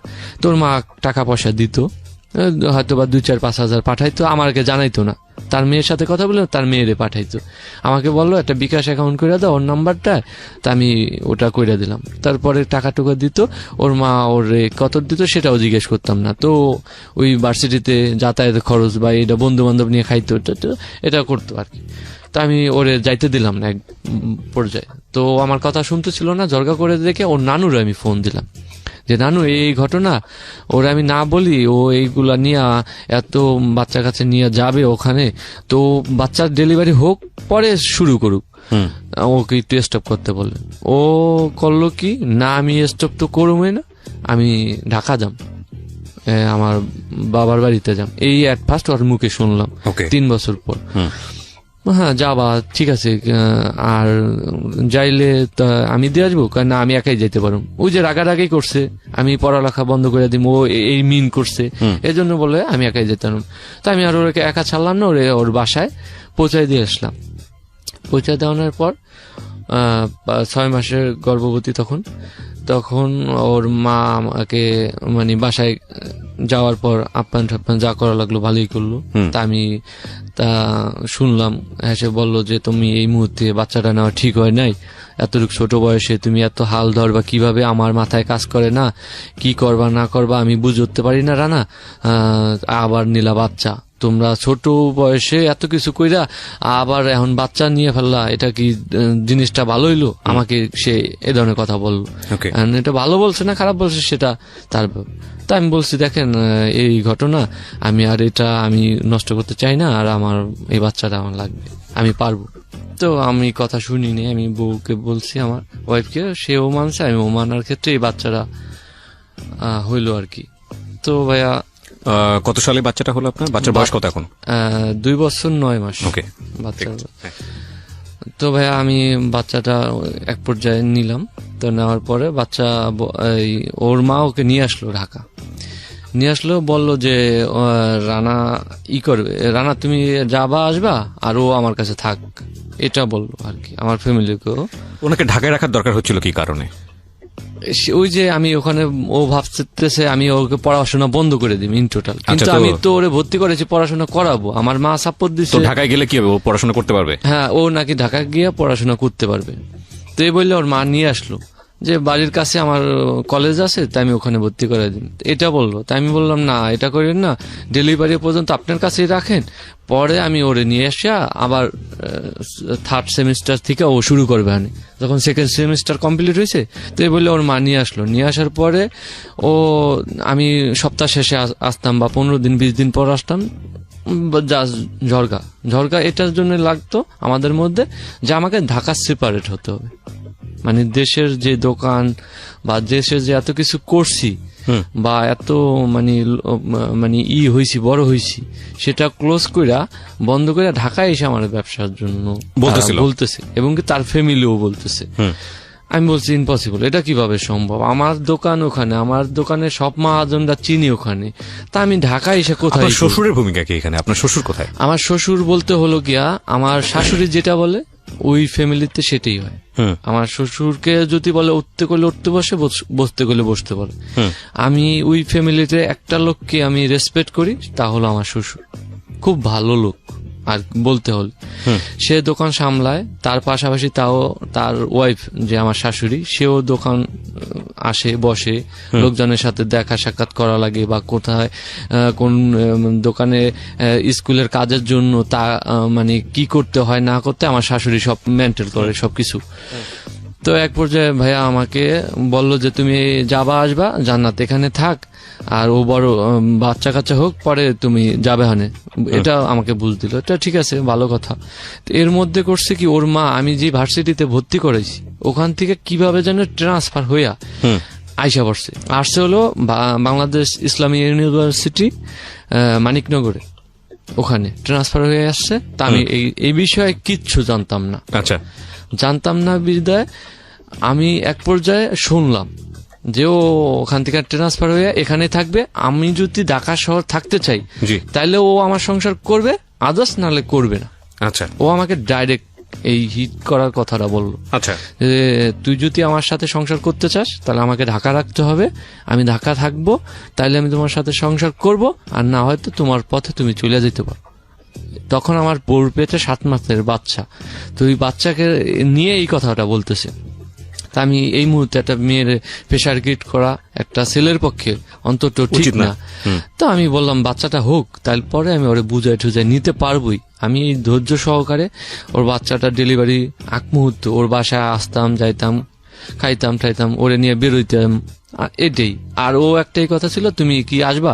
আমি ওরে প্রতিশ্রুতি দিছি, ঠিক আছে আমি আসবো, বাচ্চা হোক, তারপর দেখি, তারপর আমি একটা ফ্ল্যাট নিব হন। আমি বলছি তোমার মা যেটা বলে তুমি শুনবা না, আমি জাস্ট চাই তুমি চেক আপ করবা, তুমি সবকিছু কর, টাকা পয়সা যা লাগে আমি পাঠাইতেছি, তুমি করবা। তো এভাবে চলতেছে, আমার কথাও শুনতেছে, ওর মার কথাও শুনতেছে। আমি প্রতিশ্রুতি দিছি যে বাচ্চা হওয়ার পর ঢাকা আসবো, সেটেল হব, বা কিছু একটা করব, ঢাকা তোমায় নিয়ে থাকবো। তো এভাবে বলার পরে ভাইয়া ভালোই, বাচ্চা অক্টোবরের 3 তারিখে জন্ম হলো 15 সালে। 15 সালে অক্টোবরের 3 তারিখে জন্ম হলো। তো ওই যে আমার মামার শালার কাছে যে কথাটা বলছে, এটা আমি জান্নাতকে কখনো বলি নাই, আজও পর্যন্ত ওরে বলি নাই, কিন্তু আমার ভিতরেই রাখছি কষ্টটা। আচ্ছা, তো যাই হয়েছে, ওই বাচ্চা হলো ন্যাশনাল মেডিকেলে। তো ওখানে যা যা খরচপাতি ছিল আমি পুরাটা ওষুধ, মেডিসিন বা ডাক্তার টেস্ট মেস যা আছে সম্পূর্ণ বহন করলাম আমি। ওর মা করলো কি, ঠিক আছে তুমি তো এত কিছু দিতেছো, যাই করছো, তা আমি যাবার দিন যেদিন আমরা রিলিজ নিয়ে যাবো গা ওদের বাসায়, সেদিন বলতেছে রানা তুমি 9,000 টাকা রাখো, আর 15,000 টাকার মতো আসছে মোট এই কেবিন ভাড়া। তা আমি বলছি আপনি টাকা দেন কিসের জন্য, আপনি দেওয়া লাগবে না, আমি দিতেছি 15,000 টাকা, আমি ব্যাংকে থেকে উঠে আইনি, আমি ক্লোজ করে দিয়ে আমি বাসায় চলে যাব। তো এই কথার ভিতরে সে আমার জোর জবরদস্তি 9,000 টাকা আমার হাতে দিল। তো দেওয়ার পরে যাক শাশুড়ি দিছে, আমি যদি ফেরত দিই তাহলে মনে করবে একটা করছি, আর সেও দেখতেছে আমি অনেক করছি। তারপর ভাইয়া যাই হয়েছে, আমি এক পর্যায়ে ওদের বাসায় নিয়ে গেলাম বাচ্চাটা। আমার বাসায় নিয়ে নেই, আমার মা, ভাইয়া, ছোট ভাই, ওরা সবাই আসছে দেখার জন্য বাচ্চা।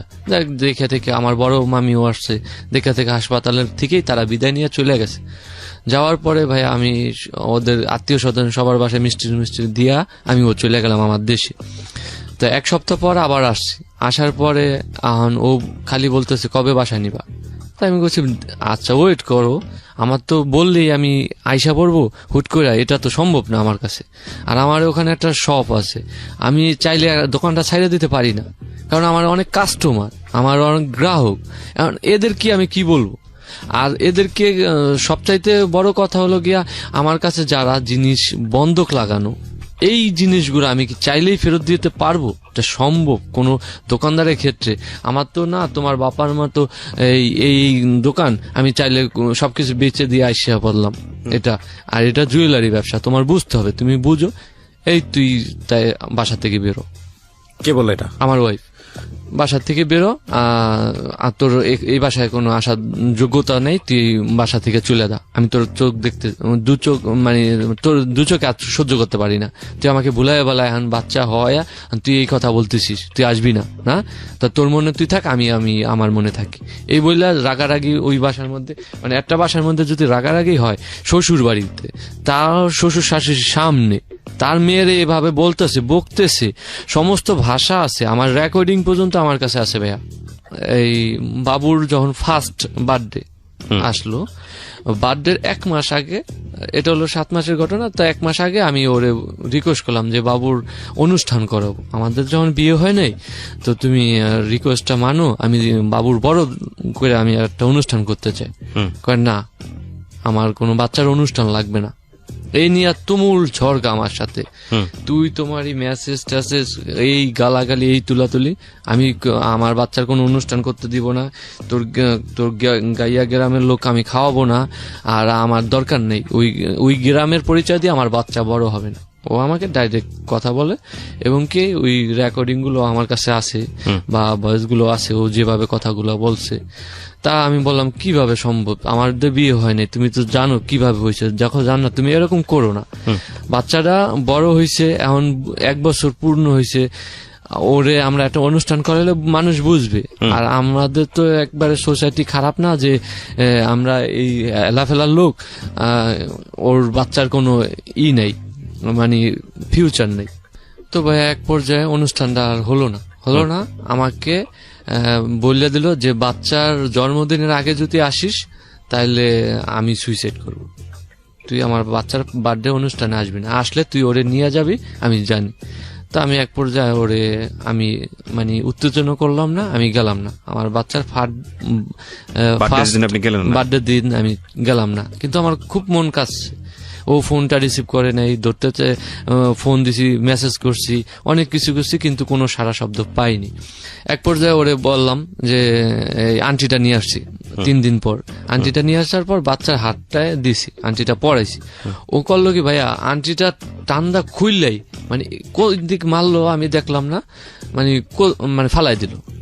তো আমি বললাম যাক, ফালাইছি, হয়তো বা পছন্দ হয়নি, বিদায় ফালাই দিছি। তাই বললাম ফালাইলা কেন, এটা কি টাকার জিনিস না, তুমি যে ফালাই দিলে আন্টিটা? ও গালি দিয়ে এক পর্যায়ে ভাষা খারাপ করে গালাগালি করে বললো যে আমার ওই স্বর্ণ প্রয়োজন নেই, তুই তোর বোনের দিস বিয়েতে। এই আমার বোনের সাবজেক্ট আসলো, তোর বোনের বিয়েতে স্বর্ণ লাগবে না, টাকা পয়সা লাগবে না, তুই তো গোষ্ঠী গিরাতি সহ খাওয়াইতেছ, বর করতেছ, তোর ভবিষ্যৎ নাই, কিন্তু তোর ভাইয়ের ভবিষ্যৎ, তোর বোনের ভবিষ্যৎ, সবার ভবিষ্যৎ করছস, বাড়ি করছস, গাড়ি করছস, সবকিছু করছস। আর আমি বলছি বাবা মার জন্য যদি না করতে পারি একটা সন্তান, তাহলে ওই সন্তান বেঁচে থাকাই তো তাই আমি বাবা মার জন্য করছি, ভাই বোনদের জন্য করছি, তোমার জন্য তো করছি। আমার ছেলের ভবিষ্যৎ তোর কাছে নাই, তোর ভাই বোনের ভবিষ্যৎ আছে, তোর ভবিষ্যৎ আছে, তুই আমার ছেলের লাইফ থেকে সরে যা, আমি আমার ছেলেরা আমি নিজে মানুষ করতে পারবো। এই হলো ওর প্রথম কথা। ভাইয়া আমি জানতেন না, দুধ নিয়ে আসতাম আমাদের বাসায়। একবার আমি বাচ্চা যখন 1.5 বছর হলো, আমি বাসায় নিছি। নেওয়ার পরে ও হলো বাথরুমে ঢুকছে, আম্মা হলো গিয়া মনে হয় নানু বাসায় গেছে, বাসায় আমি একাই ছিলাম। তো বাচ্চাটা অনেক কান্না করতেছে, ক্ষুধা লাগছে, তো সেই 1টা বাজে ঢুকছে, 2টা পর্যন্ত ও ভিতরে যে জামা কাপড় ধুইতেছে এটা আমি খেয়াল করিনি। বাচ্চা জামা কাপড় ওর জামা কাপড় ধুইতেছিল। তো এক পর্যায়ে আমি ওরে 2বার নক করছি বাথরুমে, যে তুমি বেরো না কেন, বাচ্চাটা তো কাঁদতেছে, ওর নাকি শুনে নেই। তো বের হয়েছে মতন আমি সামলাইতে পারিনি, বাচ্চাটা রাইখা দরজা দমনে মানে ধাক্কায়া খুইলা তার ওরে 2টা থাপড় দিছি, মানে ওই বাথরুমের মধ্যে। তোরে আমি এত ডাকা রাখতেছি, তুই কি শুনিস না?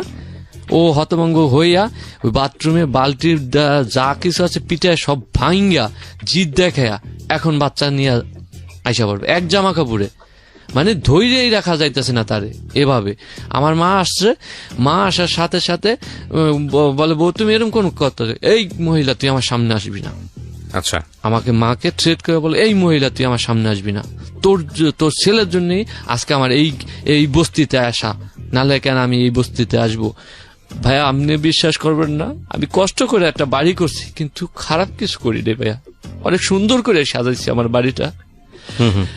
ও আমার মাকে এটা বললো, বউ তুমি মাথা ঠান্ডা করো। এক পর্যায়ে করলো কি, আমার মার এভাবে একটা ধাক্কা দিল 2 হাত দিয়া। আমার মা এখান থেকে ছিটকে ঠিক আপনার 4টা থেকে আর একটু দূরে যায় পড়ছে আমার সামনে। আমার মাকে এট ফার্স্ট ও ধাক্কা দিল, জিদের মাথায় হোক যাই হোক ধাক্কাটা দিছে। আমি খুব কষ্ট পাইছি, তারপর ওরে আমি মারছি। আমি মিথ্যা কথা বলবো না যে তুই কেন আমার মা রে মারলি, আমার মা এখানে কি করছে। ওকে রানা, আমরা এখান থেকে ফিরবো, ছোট্ট একটা বিরতি নিচ্ছি প্রিয় শ্রোতা। এই পর্যায়ে বিরতির পর আবারও ফিরে আসছি। আর এই ফাঁকে আপনাদের সবাইকে বলতে চাই, রানা সহ যাবতীয় গেস্টের সঙ্গে আপনি যোগাযোগ করতে পারেন যদি রেশনাল মনে হয় আমাদের জায়গাটা থেকে যে না আপনার সঙ্গে গেস্টের যোগাযোগ করা উচিত কিংবা আপনি প্রয়োজন মনে করছেন, সেক্ষেত্রে আমার যে পেজটি আছে পার্সোনাল পেজ, সেই পেজের মাধ্যমে আপনাকে যোগাযোগ করতে হবে। এবং আমি পেজটি বলছি www.facebook.com/kibria.rj KEBRIA। তারপর মা তারপরও কইতেছে, মা বউ তুমি এরকম করো না, তুমি মাথা ঠান্ডা করো। মহিলা তুই এই মুহূর্তে সর আমার সামনে, চোখের সামনের থেকে, নালে খুন খারাপি হয়ে যাবে। ও কাচের গ্লাস ভেঙে হাতে নিল, হাতে নিয়ে বলতেছে আমার বাচ্চারে মারুম, আমিও মারুম, তারপর তোদের মামলায় দিয়ে আমি এখান থেকে যাম, এটা বললো। তা আমার মা নিউট্রাল হয়ে গেল পুরা, মানে ওই মারে আঘাত দেওয়ার পর মা কষ্ট পাইয়া আমার ছোট বোনের রুমে যেয়ে কান্না করতেছিল। তো ছোট বোন আসছে, আসার পর ও কোনো কথা বলে না। আমি ওর গায়ে হাত তোলার পরে তাই আমি বলছি তোর বাসায় তোরে দিয়ে আসবো, চল, তুই যখন থাকবি না তোর আর আমি আনবো না, তুই চল তোর বাসায় আমি তোলে দিয়ে আসি। তো বলে এই মুহূর্তে দিয়ে আসবি, আধা ঘন্টার মধ্যে। তো এক পর্যায়ে সবকিছু রেডি করলো, রেডি করার পর আমি ওরে নিয়ে ঢাকা রিটার্ন করলাম। রিটার্ন করার পর ভাইয়া বাবুবাজার ব্রিজটা থেকে নামতে পারি, এই মুহূর্তে আমার কাছ থেকে 10 মিনিটের মধ্যে তুই সইরা যাবি, যদি না সরস আমি লোকজন ফোন করে আই না তোরে সাইজটা করব, ঠিক আছে। আমি যে ওরে মারছি, ওর হাতে দাগ লাগিয়ে রয়েছে, গালে দাগ লাগছে, থাপড়াইছি, গালে লাগিয়ে রয়েছে। তো আমি জিনিসটা খারাপ মনে করলাম, আমি কই হয়তো বা ওটা করতেও পারে, যত ওর রাগের মাথা, তা আমি সইরা যাই, তারপরে না হয় আমি আসবো। তোরে বাবুবাজার ব্রিজ থেকে নামাইয়া আমি ওর রিক্সা উঠাইয়া সব লাকিস টাকিস দিয়া তোরে বাসায় পাঠাইলাম যে তুমি যাও, তা আমি যাব না, এই বলে আমি চলে গেলাম। তো বাচ্চাটা নিয়ে গেল, আমি ওর মারে ফোন দিলাম যে আপনি নিচে নেমে আসেন, জান্নাত তো দেশে থেকে আমি ফোন দিছি ওর মারে যে এই ঘটনা ঘটছে, আমার মার গায়ে ও হাত পর্যন্ত উঠাইছে, ও আমি ওরে দিয়া যাইতেছি, যা করার আপনারা করেন। কয় হ্যাঁ তুমি দিয়া যাও, আমি আমার মেয়েরে আমি যা বলার আমি বলতেছি। ওর মা বললো এটা, তা আমি দিয়ে যাওয়ার পর দিয়ে গেলাম বাসায়। ওর আব্বুরে ফোন করলাম যে জান্নাত চলে যেতেছে, আপনারা নিচে এসে ওর লাকিস টাকিস নেন। তোর মার কথা হলো গিয়া যে আমি কেন বাসায় তার মেয়ে দিয়ে আসলাম না, আর ও কেন গেলাম, হ্যাঁ ওর কথা হলো কি, আমার কথা হলো কি আপনার মেয়ে তো আমার যাইতে দেয়নি, যাইতে দিলে ওই যে আমারে বলছে যে তোরে আমি সাইজটা করুম, তাই আমি এই জন্য সে না আমার বাচ্চা রাইখে ও বাচ্চা শহরে দিয়ে আসলাম। তা আমার এখানে কি দোষ, তুই আর আমার বাসায় আসবি না, আমার শাশুড়ি বললো, নেক্সট টাইম যেন আমি তোরে আমার বাসায় আসতে দেখি না। ফোন কাটটা দিল, তারপর আমি ওরে ফোন দিলাম যে তুমি কি বাসায় পৌঁছাছো। ও আমারে যাতা ভাষায় মানে এত ল্যাঙ্গুয়েজ খারাপ করলো, যেটা ভাই আমি বললে আর কি বলবো, মানে আমার কাছে সমস্ত রেকর্ডিং আছে, আপনাদের কাছে দিয়ে যাম। রেকর্ডিং গুলো না, অবশ্যই আমাদের কাছে দিতে হবে না, ঠিক আছে আপনি বলেন। তারপর রেকর্ডিং গুলো না ভাই, এটা আমার আমি বুঝতে পারছি, বলতে হবে না। আপনাদের স্বামী স্ত্রীর মধ্যে যখন ঝগড়া হয় তখন কি ধরনের স্ল্যাং ল্যাঙ্গুয়েজ তারা ইউজ করে, এটা আমাদের মোটামুটি সংসার যারা করেন তাদের কিছুটা হলো আইডিয়া আছে। আপনি আছে একটু বলেন ভাই, যে এটা আমার ছেলে জানি বড় হয়ে শুনতে পারে ভাইয়া। না, আমি থাকবো না আমি হয়তো বিষয়ে আমি আপনাকে কিছু বলবো, আপনি লাস্ট পর্যন্ত আসেন। তারপরে কি হলো? তারপরে হলো ভাইয়া, ওর মা এই কথা বললো, আমি বলছি ঠিক আছে আমি আসবো না, তো ওরে টেক কেয়ার করে দেখেন আর কি, তোর দেখি না না দেখি সেটা তোর বল না, এই বলে ফোন কাটটা দিল। পরে ও বাসায় চলে গেল, ওরে ফোন দিলাম, ও যাতা বাসায় বলতেছে এটা সেটা হ্যান ত্যান। আমি ঈদ আসলো, এভাবেই চলতেছে, গ্যাঞ্জাম চলতেছে। ওই যে গেট খুলতেছে না, যাইতে পারতেছি না। তারপরও আবার বেহার মতো আবার 15 দিন পর আসি, সেই দুধ নিয়া, সেই ইত্যাদি ইত্যাদি যা যা আনা লাগে বা আর কি। পরে আনার পরে আবার গেট খুললো না, পরে ওর বাবারে নিয়ে আসলাম দোকান থেকে, ওদের বাসার নিচে দোকান নিয়ে আসার পরে যে আব্বু গেট খুলতেছে না, আপনি একটু বাসায় আসেন। পরে সে আসার পর গেট খুললো, ভিতরে ঢুকলাম। ওর বাপেরে বলবে তুই ওরে গেট খুললে ওরে ঢুকালি কেন, তোরে কি ঢুকাইতে বলছি, এই জানোয়ার কেন জাগালি দিলি আমাকে ঘরে। মানে এই ধরনের কথা ওর বাবার সাথে উচ্ছৃঙ্খল ভাবে বলতেছে। হ্যাঁ, সে ওর মা আয়সা বলে তোমার মতো বেহাইয়া নির্লজ্জ ছেলে আমি দেখিনি, যে বউ এত ভাষায় বকে, ফোনের মধ্যে বকে, সামনাসামনি বকে, সে কেন এখানে আসে। আমি ছেলে হইলে আমি গলায় ধরে মইরা যেতাম। শাশুড়ি বলে আমি ছেলে হইলে বুড়িগঙ্গা নদীতে জাপ খাইয়া মারতাম, যে বউর বকা শূন্য এই ছেলে এখানে আসে। ওর পাশের বাসার আন্টিও পর্যন্ত বকা শুনছে, যেই নার্স ছিল সে পর্যন্ত ওর বকা শুনছে, যে এ ভাষায় জান্নাতের মাথায় কি কোনো সমস্যা, ও এ ভাষায় কথা বলতেছে কেন করে, ও সহ্যই করতে না। আর ও বেহাইয়ার মতো ও আসি, ও বাসায় আয়, ওরে না আসতে বললে ও বাসায় আসে, শুক্রবার আসে, ও বৃহস্পতিবার রাত্রে হইলে আইসা পরে, ওর হুট নেই মোট নেই, ওই আইসা বাসার সামনে দাঁড়ায়। তো আমি বলছি আমার বাচ্চারা আমি দেখতে আসবো না, এটা কোন ধরনের কথা বলেন। আমি শাশুড়ি বললাম এই কথা বলার পরে, বাচ্চা দেখতে আসলে বাচ্চা বড় হিকালে দিস, আমারে বললো তোরা হন্ডা হালদা এত আবেগ ভালো না, আবেগ কইরা দেওয়াস নেই, আমার মাইয়ারে বিয়া কইরা আমার মাইয়ার জীবনটা নষ্ট করছস, আবেগ কইরা দেখছস না, কি পাইছি আমার মেয়ে কি পাইছে। আচ্ছা আমি কই আপনার মেয়ে কি না পাইছে, এখন আমার সাধ্য অনুযায়ী আমি যেখানে থাকতে পারবো, যেখানে ভালো থাকতে পারবো, বাবা মা মিললা, আমার পরিবার মিললা, সেখানে থাকবে না। আমি ঢাকা আইসা কি করবো, আমার দেখান পথ দেখান, আমি তাহলে আমি আইসা পড়ি ঢাকা।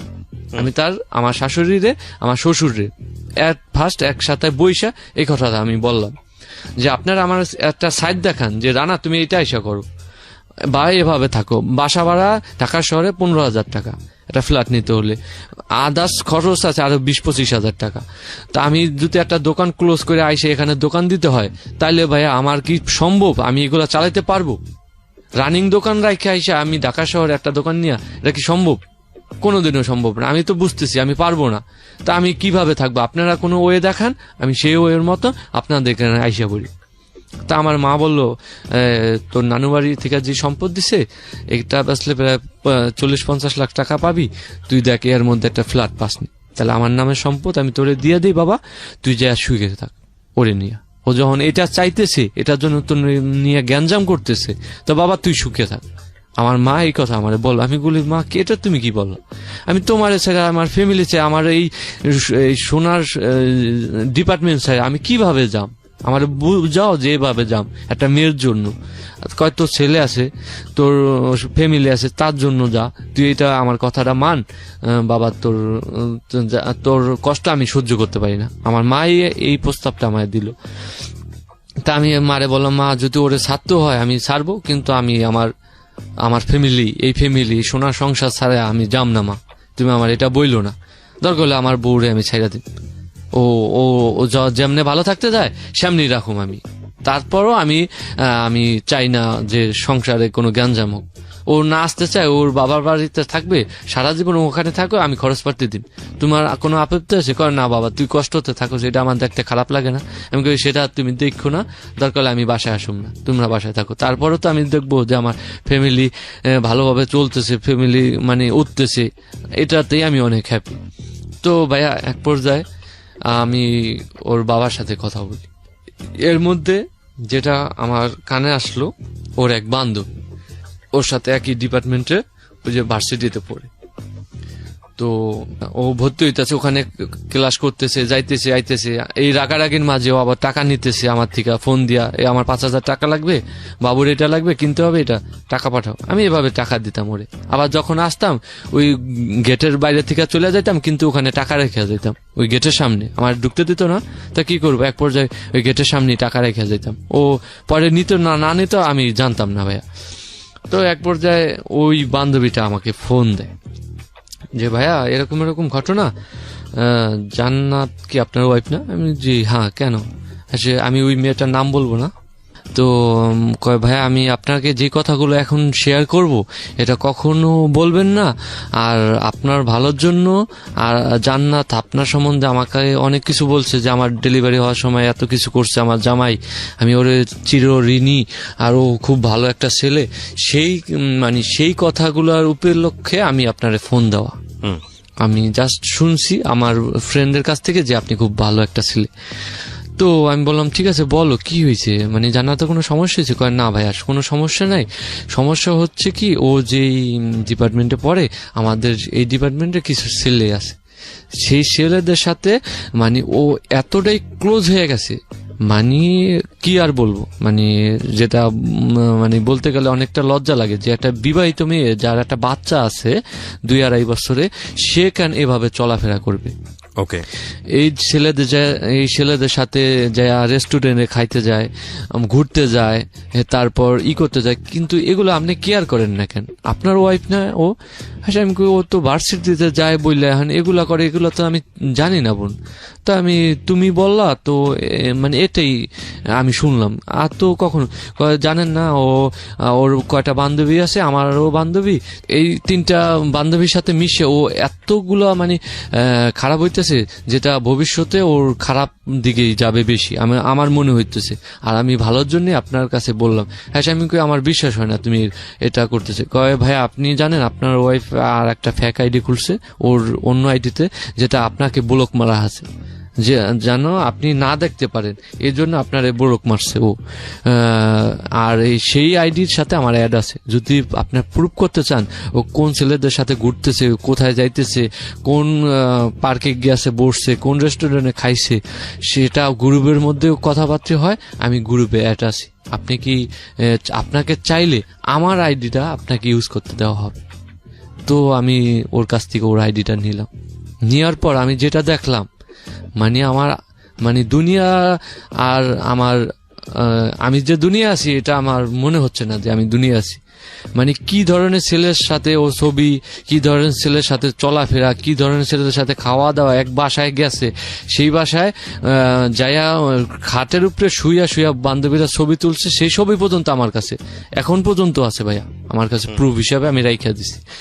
খাইতেছে, ফিরতেছে, ঘুরতেছে, তা আমি ওরে বলি নেই ডাইরেক্টলি, আমার শ্বশুরে যায় আমি ছবিগুলো দেখাইছি।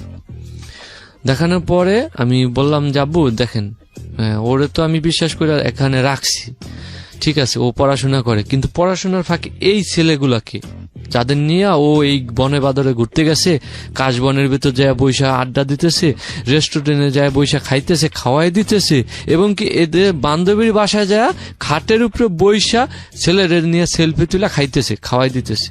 এই ছবিগুলা কি ওর বাবা আমারে কিচ্ছু বললো না, ওরে যায় মারলো কি ওর বাসা যায়, যে তুই এই মুহূর্তে আমার বাসা থেকে বেরো, নাইলে তোরে যা করার করব। ওর মা আসলো, কি জন্য তুমি আমার মেয়েরে মারলা, কি করছে? হ্যাঁ তোর মেয়ে কি করছে, রানার মোবাইলে যায় দেখ, তুইও খারাপ তোর মেয়েও খারাপ। আমার শ্বশুর আমার শাশুড়ি এই কথা বললো, এই বেড়া মুখ সামলায় কথা বল, এটা সেটা আমার শ্বশুরে বলতেছে। এটা কি আপনি সামনে? আমার সামনে আমার শাশুড়ি এটা বলতেছে, এবং কি পাশের বাসার লোকজনও শুনতেছে। ওরা 2 মাস যে চিল্লি আমারে বাইরেতে বলে, জানার বাচ্চা তুই 1 বছর 2 মাস ধরে আমি যাইতে পারি না। সেটা আমি কাজ করি ভাইয়া, আমার টাকা আছে, পয়সা আছে, আমার ছেলেটাকে এই যে ইচ্ছা গেল আমি একটা যে সুতা কিনা দিন সেটা পর্যন্ত পারতেছি না। ওই ঘটনার 2 মাস পর আমি ওদের বাসায় গেলাম। আমাকে দেখেন ভাইয়া, এই যে এদিকে তো টাকান, আমার হাতটা কিন্তু ভাঙ্গা, দেখেন এই হাত দিয়ে আমি ওরে কাজ করে খাওয়াইছি, এই হাত 2টা দেখেন ভাই, আমার হাতটা এখনো ভাঙ্গা। ওর মামারে দিয়ে এই হাতগুলো ভাঙলো, মামারে দিয়া, এবং কি ওর খালাতো ভাই আইসা 5 জন মিয়ে আল্লাহ আমার শরীরে টর্চারিং করলো। মানে ওই ঘটনা যাওয়ার পর আমি যখন ওরে জিজ্ঞেস করলাম এই ছেলের সাথে এই ছবি কেন, এই ভিডিও কেন, মানে কি আমার কথা বলাতে অন্যায় ছিল আমার এটুকুই ভাইয়া, আর কোনো অন্যায় ছিল না। তারপর ভাই এই যে হাতগুলো ভাঙলো, আমার কাছ থেকে 5টা স্টামে সই নিল, খালি স্টাম। ওর মামা কোরাই করে আনলো কোত্থেকে জানি না, স্টামে সই নিল। স্টামে সই নেওয়ার পর আমি বললাম যে খালি স্টামে কেন সই নেন, ওর যদি ডিভোর্স দিতে হয় আমাকে কোর্টে নিয়ে যান, আমি ওর ডিভোর্স দিয়ে দিব, আমি থাকবো না, আমাকে জানটা ভিক্ষা দিয়ে আমাকে আমার কাছে যাইতে, আমার ছেলেটা দিয়ে দেন, আমি চলে যাই, আপনারা আমাকে একটু দয়া করেন। তোরে তো কোনো দয়া হবে না। আমার পিঠ সব ফাটায় হলো পিটাইয়া, এবং কি ওর মা প্রেজেন্ট আইসা, সে নিজের হাতে লাঠি দাও আমাকে পিটাইলো, ও সামনে দাঁড়াইয়া। ওর বাবা বলতেছে আর মাইরো না, যা হয়েছে সাইরা দাও এবার। ও ছোট বোনরা বলতেছে রানা ভাইয়াকে আর টর্চারিং করে না, এবার যাইতে দাও। ওর মামা ওর বন্ধু বান্ধব মিললে আমাকে পিটাইয়া আমাকে তাঁতিবাজারের মুখের সামনে, ইংলিশ রোডের সামনে ফালাই দিয়ে আসলো।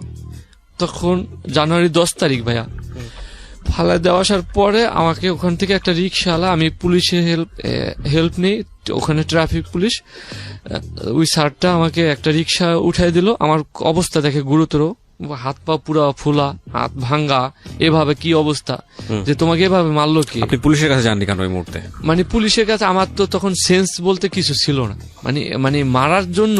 প্রথম কথা হচ্ছে যে পুরো লাইফ জুড়ে আপনার কোনো সেন্স ছিল না। আমি টু বি অনেস্ট, আপনি যে স্টোরি বলেছেন 2 ঘন্টা জুড়ে, এটা যদি আপনার পুরো জীবন গল্প হয়ে থাকে, আপনি যদি সবকিছু সৎ বলে থাকেন এখানে, তাহলে আমি বলবো এটা একটা সেন্সলেস মানুষের গল্প। নাম্বার 1, আপনি পুলিশের কাছে যান নাই, ওই সময় ডাক্তারের কাছে গিয়েছিলেন, সেই মেডিকেল রিপোর্ট আছে? হ্যাঁ, আমারে ওই পুলিশটা ঢাকা মেডিকেলে বললো যে এই ছেলেটাকে মানে আর্লি ঢাকা মেডিকেলে নিয়ে যাও। তো ওই রিক্সাওয়ালা, আমার পকেটে টাকা ছিল, রিক্সাওয়ালা আমাকে নিয়ে গেল। তো ওখানে আমার পকেটে কত টাকা ছিল জানি না, আমি 1000 টাকা আমি বাড়ি করতে পারিনি, নার্স বের করে ওই টাকাটা দিছে, যা হলো ওষুধ টষুধ যা আছে সেই তারিখ অনুযায়ী কেস করবে সেটার ডিটেলস আমাকে দিয়েছে।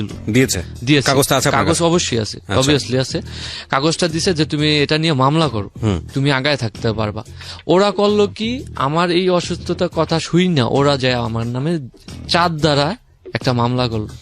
এটা হলো 4 ধারা হলো গিয়া, এটা মানে যৌতুকের মামলা, যে আমি যৌতুক চাইয়া ওর বাবাকে মারছি, মিথ্যা কেস সাজায়া একটা মামলা করলো। মামলা করার পর আমাকে, মানে এটা হলো আমার মানে আমাকে ঢাকা মেডিকেলে যখন ভর্তি, তখন আমার বাবা গার্জিয়ান সব আইসা আমাকে দেশে নিয়ে গেল, যে এখানে রাখাটা সেফট হবে না, ছেলে ওখানে যায় যা মামলা ঠামলা যা করা লাগে আমরা ওখানে নিয়ে করি। ঢাকা মেডিকেল থেকে আমার একদিন রেখা ট্রান্সফার করে দেশে নিল। দেশে নেওয়ার পর ওখানে প্রায় 15 দিন আমি হসপিটালে ভর্তি ছিলাম। সেই কাগজপত্র আছে, আমার এক্সরে রিপোর্ট আছে, আমার 4টা হাড় ভাঙ্গা হয়েছে, 1টা 2টা 3টা, এই আঙ্গুলের একটা 4টা হাড় ভাঙ্গা এখন পর্যন্ত হাড় ভাঙ্গা। তারপর আমাকে যাই হয়েছে সুস্থ হয়েছে, এর মধ্যে সুস্থ হওয়ার পরে আমার বাসায় উকিল নোটিশ আসে, যেহেতু আপনার নামে আপনার ওয়াইফ যৌতুকের 4 ধারায় মামলা করছে, আপনাকে ঢাকা কোর্টে এসে হাজিরা দিতে হবে এই ডেট। তো আমার ফ্যামিলিগতভাবে আমি কেস মামলা জড়াইতে চাইনি, কারণ ওর বাবারে আমি খুব রেসপেক্ট করতাম, আর মামলা দিতে হলে ওর বাবাকে আনতে হবে। এজন্য আমি, আমার ফ্যামিলি সবাই চাপ দিছে যে তুই কেস কর, যা করা লাগে আমরা করবো, তুই কেস কর। আমি শুধু আমার ফ্যামিলির বিরুদ্ধে ছিলাম কেসের জন্য, এজন্য আমি কোনো কেস টেস আজও পর্যন্ত ফাইল করিনি। তো কেস ফাইল করলো, তা আমি ঢাকা করে আসবো, আমার আসতে দিবে না, আসতে দিল না, 1ম তারিখে আসতে দিল না। পরে আমি নেক্সট ডেটে উকিল নিয়ে দাঁড়ায় আমার জামিন নিলাম, ওরা অ্যাবসেন্ট, আমি অন্য একটা ডেটে আইসা জামিন নিছি। তো ওরা এটা নামাই না ওয়ারেন্ট বের করলো আমার নামে, ওয়ারেন্টটা শরীয়তপুর পাঠালো। শরীয়তপুর পাঠানোর পর আমার শরীয়তপুর থানা ওসি আমার আবার ক্লোজ ছিল, সে আসলো, আসার আমার থানার সাথে আমার দোকান, এখান থেকে 5 মিনিট লাগে, থানার থেকে আমার 5 মিনিট আমার দোকানে যাইলে আমাকে ডাকা হলো থানায়, যে রানা তোমার নামে ওয়ারেন্ট বেড়েছে, তোমার ওয়াইফে নিয়ে সমস্যা আছে নাকি, তুমি ঢাকা কোর্টে হাজিরা দিও, উকিল নিয়ে যায় ভালোই করো। তো আমার সে বুদ্ধি দিল, সেই উকিলের ইও আছে আমার কাছে। তো আমি ওই ডেটে, যে ডেটে আমার ওয়ারেন্ট পর্যন্ত আছে, ওই ডেট পর্যন্ত আমি কইরা জামিন বহাল ছিল। পরে আমি ওই ডেটে উঠলাম, ওঠার পর ওর গার্জিয়ান আসলো, সবাই ওর ফ্যামিলিগত সব আসছে, ওই ডেটে আমার বলতে আমি গেছি, আমার এক বোন গেছে, ওই যে বোনটা আমার বিয়ের সময় ছিল সেই বোনটা গেছিল। তো যাই আমি ম্যাজিস্ট্রেটের ডাইরেক্ট বলছি, স্যার আমার আমি যদি নারী নির্যাতন করতাম, শিশু নির্যাতন করতাম, তাহলে আমার ওয়াইফ শিশু নির্যাতন আইনে আমাকে দেখাইতো, কিন্তু সে চাইছে যৌতুক। আর আমার স্ট্রাকচার হিসাবে আমি যৌতুক চাওয়ার মতো ছেলে না স্যার। আমার উকিল এটা বলল যে এই ছেলে যৌতুক চাবে কিসের জন্য, এই ছেলে কিসের অভাব আছে, আল্লাহ ওরে সব দিছে, তাই এই ছেলে ফিনিশিং কি দাঁড়ালো এটা বলেন। হ্যাঁ, পরে ভাইয়া মানে এক পর্যায়ে আমাকে জামিন দেওয়া হলো, স্থায়ী জামিন। সেটা ওরা মানলো না, ওরা আবার আর একটা কেস করলো খসড়া, মানে আমি 10 লক্ষ টাকা ওদের কাছ থেকে নিছি ব্যবসায়িক ক্ষেত্রে, ওদের কাছ থেকে আমি খসড়া নিলাম। তো এটা নিয়ে আবার কোর্টে দাঁড়াইতে হবে। আবার নেক্সট ডেটে আসলাম, আসার পরে এর মধ্যে আমি বাচ্চার সাথে অনেক যোগাযোগ করতে গেছি, মানে ওদের বাসায় আশেপাশে লোক ধরছি, তারা বলে তোর বাচ্চা নাই আর তোর কোনো ছেলে নেই, তোর আমার মেয়ে তোরে বিয়ে করে নেই, আর আমরা তোরে চিনি না, যে আমার সন্তানটা ভবিষ্যতে যেন আমার এই কথাগুলা শুনতে পারে। শুনেন, আমি একটা কথা বলি আপনাকে। প্রথম কথা হচ্ছে যে আপনি এখনো অনেক বেশি ইমোশনাল, এবং এগুলো ফালতু ইমোশন। আমার জায়গা থেকে আমি যখন এই ধরনের কেস পাই আমি এইভাবেই কথা বলি, ঠিক আছে? এবং এই ফালতু ইমোশন গুলো জীবনে একসময় থাকবে না। একটু শেষ করি আমি। আপনি তখন ধরে বললেন, আমি আপনি পুরো ঘটনাটাই শুনতেছি। সেটা হচ্ছে যে এই ফালতু ইমোশনের কারণেই কিন্তু একটা মানুষকে আপনি না জেনে না বুঝে পরিবার সম্পর্কে না জেনে তাকে বিয়ে করছিলেন। আপনি আপনার স্ত্রী সম্পর্কে যা বলেছেন যদি সেটা সত্য হয়, কারণ আপনার স্ত্রী যদি এখানে বসতো, আপনার স্ত্রীরও 1000টা কমপ্লেইন থাকতো আপনার এগেইনস্টে, সুতরাং এটা একপাক্ষিকভাবে বলার কোনো সুযোগ নাই। কিন্তু আমি আপনার জায়গাগুলো দেখতেছি। একটা হচ্ছে যে এটা আপনার সমস্যা না, বিয়েটা শুধুমাত্র দুজনের ইমোশনের জায়গা না, বিয়েটা দুইটা পরিবারের। আমরা সবাই, আমি আপনি সবাই সবচেয়ে বড় ভুলটা করি এই জায়গাটাতেই। আমরা মনে করি যে পরিবার কোনো ফ্যাক্ট না, এবং কিভাবে সে বড় হয়েছে সেটা কোনো ফ্যাক্ট না, এবং তাকে ভালোবাসি এটাই ফ্যাক্ট। সুখে দুঃখে সংসার করে যাবো, বাংলা সিনেমার মতো। জীবনটা আসলে এরকম না। ভালোবাসাটা একটা সার্টেন পিরিয়ড পর্যন্ত থাকে, পরে সেটা ডাইভার্ট হয় অন্যদিকে, রেসপন্সিবিলিটির দিকে চলে যায়, সংসারের লালন পালনের দিকে চলে যায়, ভরণ পোষণের দিকে চলে যায়। তখন আর ওই ভালোবাসাটা থাকে না। হ্যাঁ, তো তখন আসলে রিয়েল ফেসটা বের হয়ে যায় একটা মানুষের, দুটো মানুষেরই বের হয়। ওই সময়টাতে যদি টিকে থাকতে পারে সংসার, তাহলে সারা জীবন টিকে থাকে, আর না হলে সংসার শেষ হয়ে যায়, এবং খুব জঘন্যভাবে শেষ হয়। আপনি যে কথাটা গুলো বললেন সেগুলা এর চেয়েও ভয়ানক ঘটনা ঘটে সংসারে। এখন আপনার জায়গাটা থেকে আমি যেটা বুঝি যে আপনার ওয়াইফ যদি আপনাকে পছন্দ না করে, আপনি যদি আপনার ওয়াইফকে নিতে সংসার করতে চান, তাহলে তো একপাক্ষিক ডিসিশন না, যে কোনো ভাবে এটার একটা সমাধান আসা উচিত। 2 নম্বর যেটা, সেটা হচ্ছে আপনি যদি আপনার সন্তানকে ভালোবেসে থাকেন, আপনার সন্তানকে যদি মনে করেন না আপনি বড় করবেন, সেটার জন্য আপনি লিগালি ফাইট করেন, সেটা জন্য আপনি কোর্টে যান। সেটার জন্য আমি আপনাকে এটাই বলবো, এবং এটাই বেস্ট জায়গা। আমি যেটা বুঝছি যে পারিবারিক ব্যাকআপের জায়গাটাতে আপনার পরিবার আর ওর পরিবারের মধ্যে বিস্তর তফাৎ আছে। আপনারা পারবেন না ওই পরিবারের সাথে, যদি আপনি আপনার কথাই সঠিক হয়ে থাকে, তাহলে আপনি কোর্টে যাচ্ছেন না কেন? আপনি কোর্টে গিয়ে আপনার সন্তানের অধিকার দাবি করেন, এবং সেক্ষেত্রে যেহেতু আপনার সন্তান ছেলে, 7 বছর লাগবে, হ্যাঁ, একটা সিস্টেম আছে। আর দ্বিতীয়ত যেটা, সেটা হচ্ছে আপনার স্ত্রী তো ভরণ পোষণ এখন পর্যন্ত মানে সে কিছু জব করে না, 1 বছর 2 মাস দিনে না, সেটা অন্য বিষয়। কিন্তু আমি বলতে চাচ্ছি যে সে তো কোনো জব করে না, যেটা একটা চাকরি করে, ফাইন, যেটাই করুক না কেন, তার মানে তার সন্তানকে ভরণ পোষণ দেওয়ার মতো ক্ষমতা তার হয়েছে। যদি হয়ে থাকে, সেক্ষেত্রে কোর্ট ডিসিশন নেবে আপনার সন্তান কোথায় বড় হবে না হবে। তবে এই ক্ষেত্রে আমি মনে করি সন্তান মায়ের কাছে থাকাটাই বেটার। আর আপনার ছেলের প্রতি আপনার যে আগ্রহটা, আমার জাস্ট এটুকুই চাওয়া যে আমি ছেলেটাকে জানি, আমি বলছি আপনাকে যে আপনার ছেলের প্রতি যে আগ্রহ, আমি আর কিছু জানি, ও যদি অন্য কারণে সুবিধা থাকে আমি হ্যাপি। এটা আমি বলি, এটা আমি আপনাকে রেসপেক্ট করি, বাবা হিসেবে এই ফিলটা থাকা উচিত। কিন্তু মানুষের ফিলিংসটা অন্যরকম ভাবে রূঢ়। মানুষের ফিলিংসটা যেরকম সফট, সেরকমই হার্ড।